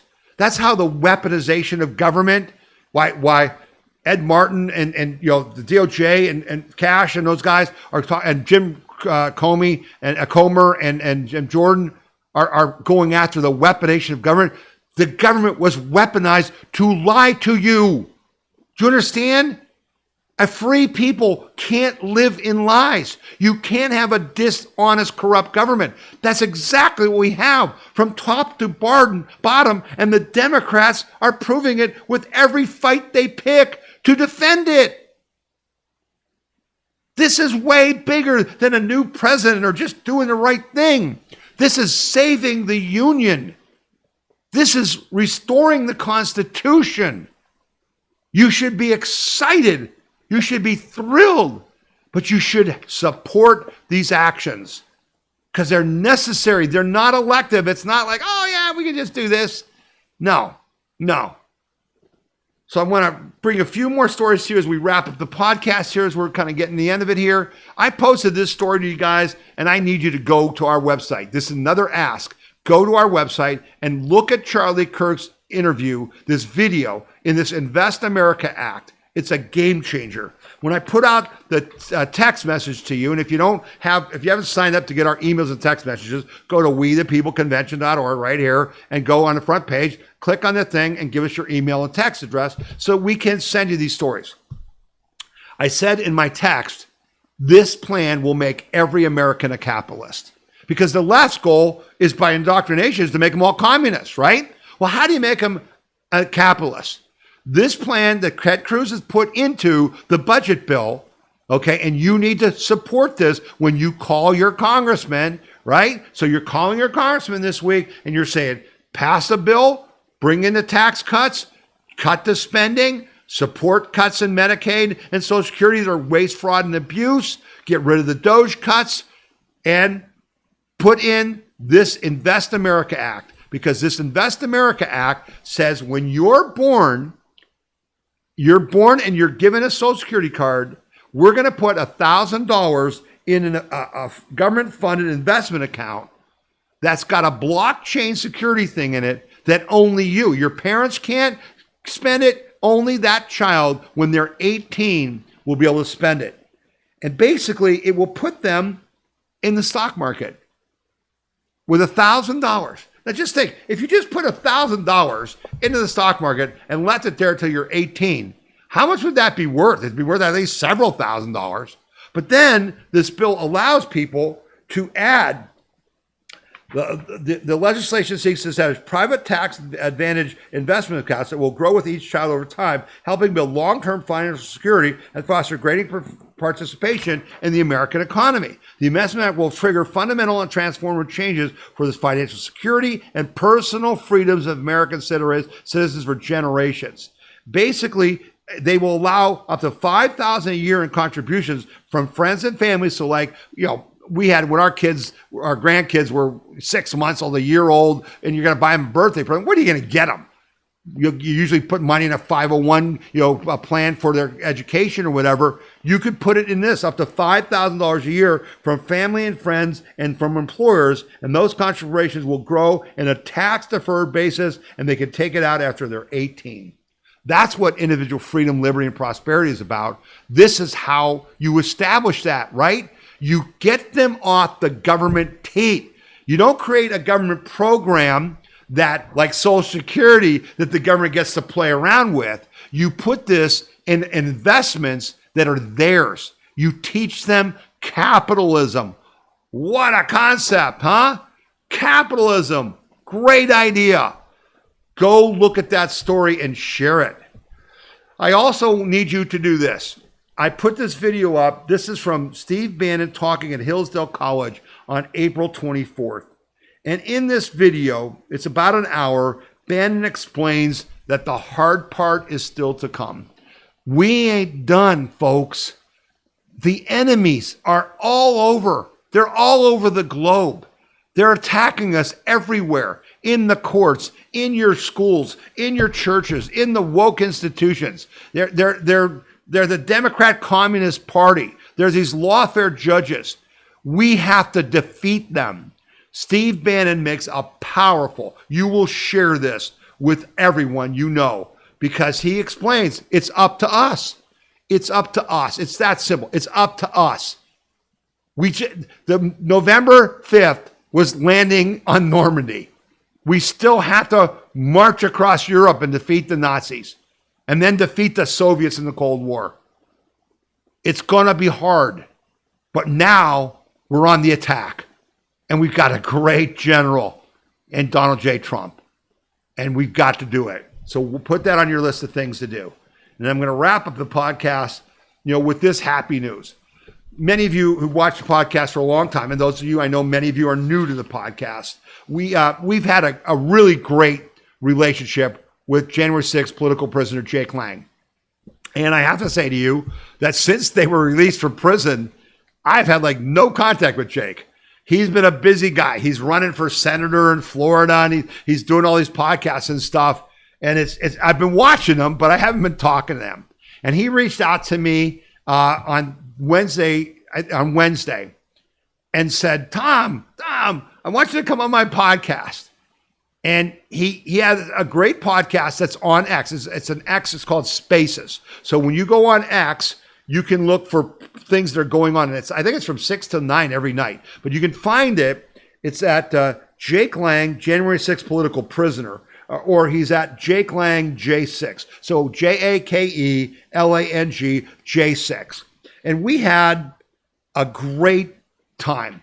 I was on the podcast for about half an hour, and he asked me to tell people about the We the People convention, which few people ever give me an opportunity to talk about you guys and what we've accomplished over all the years, about being the lead plaintiffs in the IRS targeting the Tea Party, about winning the presidency for Donald Trump in 2016 by single-handedly nearly winning Ohio for Trump, which he couldn't have been the president if we didn't do. About our ad that we aired, I've talked about the last few weeks, that we put out there for President Trump to declare partial temporary martial law to revote the 2020 election. He wanted to know all about that. And it was great.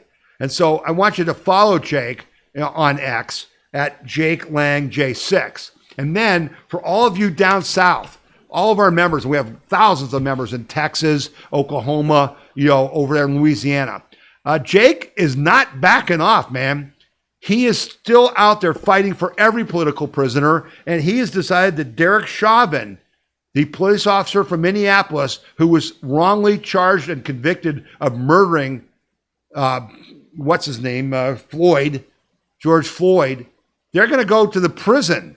It's in Texas, the Big Springs Federal Prison in Texas, on Saturday, May 31st at 11 a.m. to protest and demand his release. And they are petitioning President Trump to pardon Derek Chauvin. And there's some indication that he will do that, okay? But then Tampon Tim is the governor of Minnesota, and he'd have to pardon him for some things, and that probably isn't going to happen. But at least we could cut the federal charges. Derek Chauvin has been stabbed like 27 times. I'm not kidding you, since he's been in prison. He's a police officer among gang members and stuff. They put him in a federal prison. He's totally innocent, folks. He's innocent. Floyd did not die because Chauvin had his knee on his neck and blocked his airways. He died of a fentanyl overdose. That's proven. That's medically proven. They wouldn't bring it up in court because the jurors were scared to death and the prosecutors were scared to death. We were being intimidated by the communist left who want to foment racial division in our country. It was all a fraud. Hands up, don't shoot. All a fraud. You've been played for 20 years, but we ain't being played no more. And so I was real happy to see Jake and to catch up with him. And here's the cool thing. He invited me to come on his podcast anytime, and he means it. And so whenever something's coming up that we're doing, like some of the things we're talking about today, I'm going to go on and talk because he has his audience. He said there were 16,000 people watching when I was on. He's got a good audience. Share that. Support Jake Lang. He's a patriot, man. He's a patriot when he went to January 6th. He's a patriot when he tried to save, I think it's Roseanne Borland's life, who the police were beating her to death, and he tried to save her. And he fought like hell every day of 4 years in prison where they were torturing him, starving him, moving him all around the country. That's patriotism, man. He's earned it. And now he's out. It's not like, I got mine, I'm done. Man, right back into it. Right back into it. He's going to be a warrior for the rest of his life, and he's a young man. I'm proud to know him. He said, and you should know this as We the People Convention member, you should know. He said that of everyone that supported the J6ers, he has us in the top 5. He said nobody gave more money, made more calls, helped them with their cause than the We the People Convention and our members. That's on you. Congratulations to you guys. Thank you for all you did. Jake wanted me to tell you that. Okay? So I'm going to wrap up our podcast for today. It's been a little wacky. We should all pray. Last night, there were major storms from St. Louis all the way up into Ohio. Tornadoes. I think 9 people died in Kentucky, 7 in St. Louis. I don't know how many more. Lots of damage, injuries. I'm sitting here right now with no power. I'm on battery to record this podcast. I'm going to have to go somewhere to get internet to upload it. So many people were hurt last night. Pray for them. And we're sorry to hear if you were damaged. We'll pray for you. They're our fellow Americans. It's been a tough night, and I want to remember them, okay? Because we are all so lucky to be where we are. We are all so lucky to have survived the communist takeover of our country and their attempts to kill us with COVID and to put us in prison and to censor us and to destroy our families with trans ideology and all that other stuff. We're still here. It ain't over. Steve Bannon will tell you that. But we're in the fight, and now we're on the offense, and I like playing offense. I love attacking. So get out there and attack, okay? Do the things I've asked you to do. Watch the Bannon video. Tell your congressman about the Invest America Act, about the Medicare cuts, about passing the budget, all right? I talked about other things. Share some of these stories, right? Because that's what we always do. I ask you guys to do, tell other people about this podcast. And if you have comments, if I made a mistake, we never want to make a mistake. We will correct our mistakes. This is about the truth. So write to me at info@We the People Convention and say, hey, Tom, here's a story that people should know about. Here's something you might have done wrong. Tell other people about this podcast. That's what makes it happen. Help us grow so more people are helping us protect and defend our individual freedom, liberty, and prosperity. Okay? I'm going to wrap up the podcast for today. Thank you for taking your time to watch it and share it. Thank you so much for your support of our organization. We have many, many battles left to fight, but I'm so glad to be in the position we're in because I know with your help and your effort, we can defeat any enemy, including global communism, and with God's help, we can defeat Satan. And that's who we're really fighting, okay? So God bless each of you. I hope you have a good week. God willing, we'll be back together again next Saturday. But you've been listening to the We the People Convention News and Opinion podcast. My name is Tom Zawistowski. God bless you, and God has already blessed the United States of America. See you next week.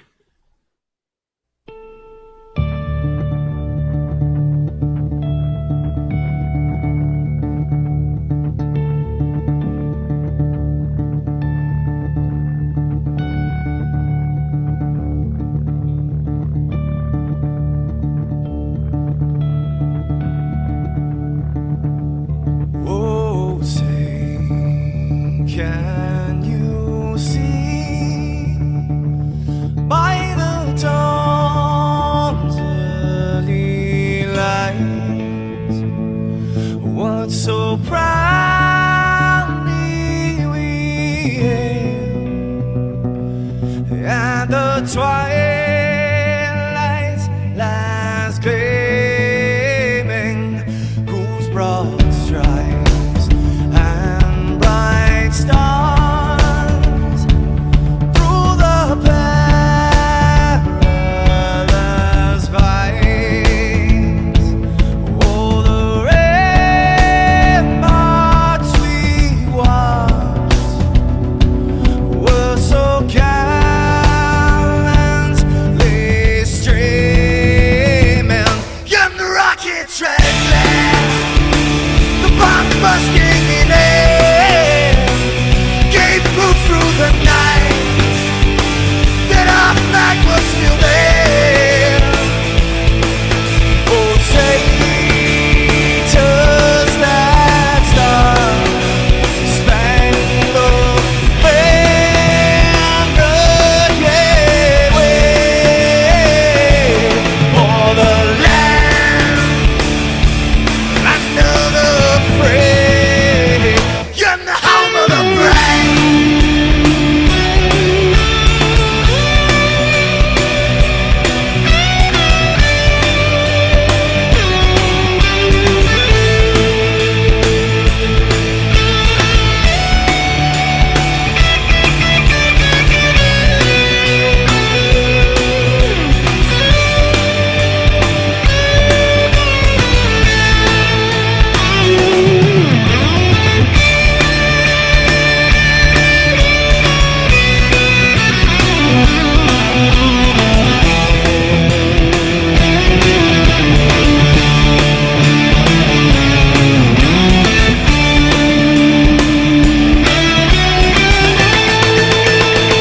Because we are the brave.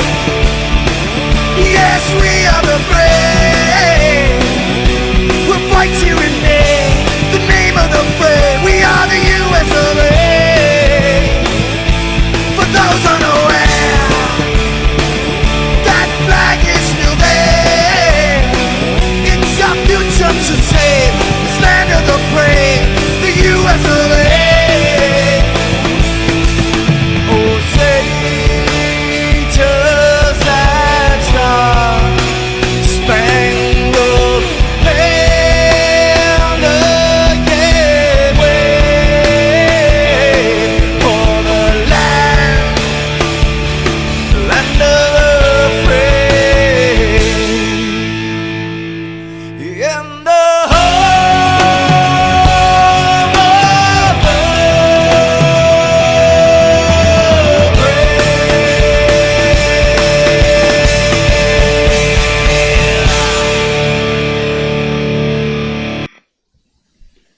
I don't always read this, but for those of you who are listening, at the end of the podcast, there's always some silence because I put up this graphic that has a statement from Winston Churchill, and I'd like to read that so that those of you who are listening to the podcast will hear it. Churchill said this: "If you will not fight for right when you can easily win without bloodshed, if you will not fight when your victory is sure and not too costly, you may come to the moment when you will have to fight with all the odds against you and only a precarious chance of survival. There may even be a worse case. You may have to fight when there is no hope of victory, because it is better to perish than to live as slaves. We need to fight now while we still have the chance to win, when the odds are in our favor.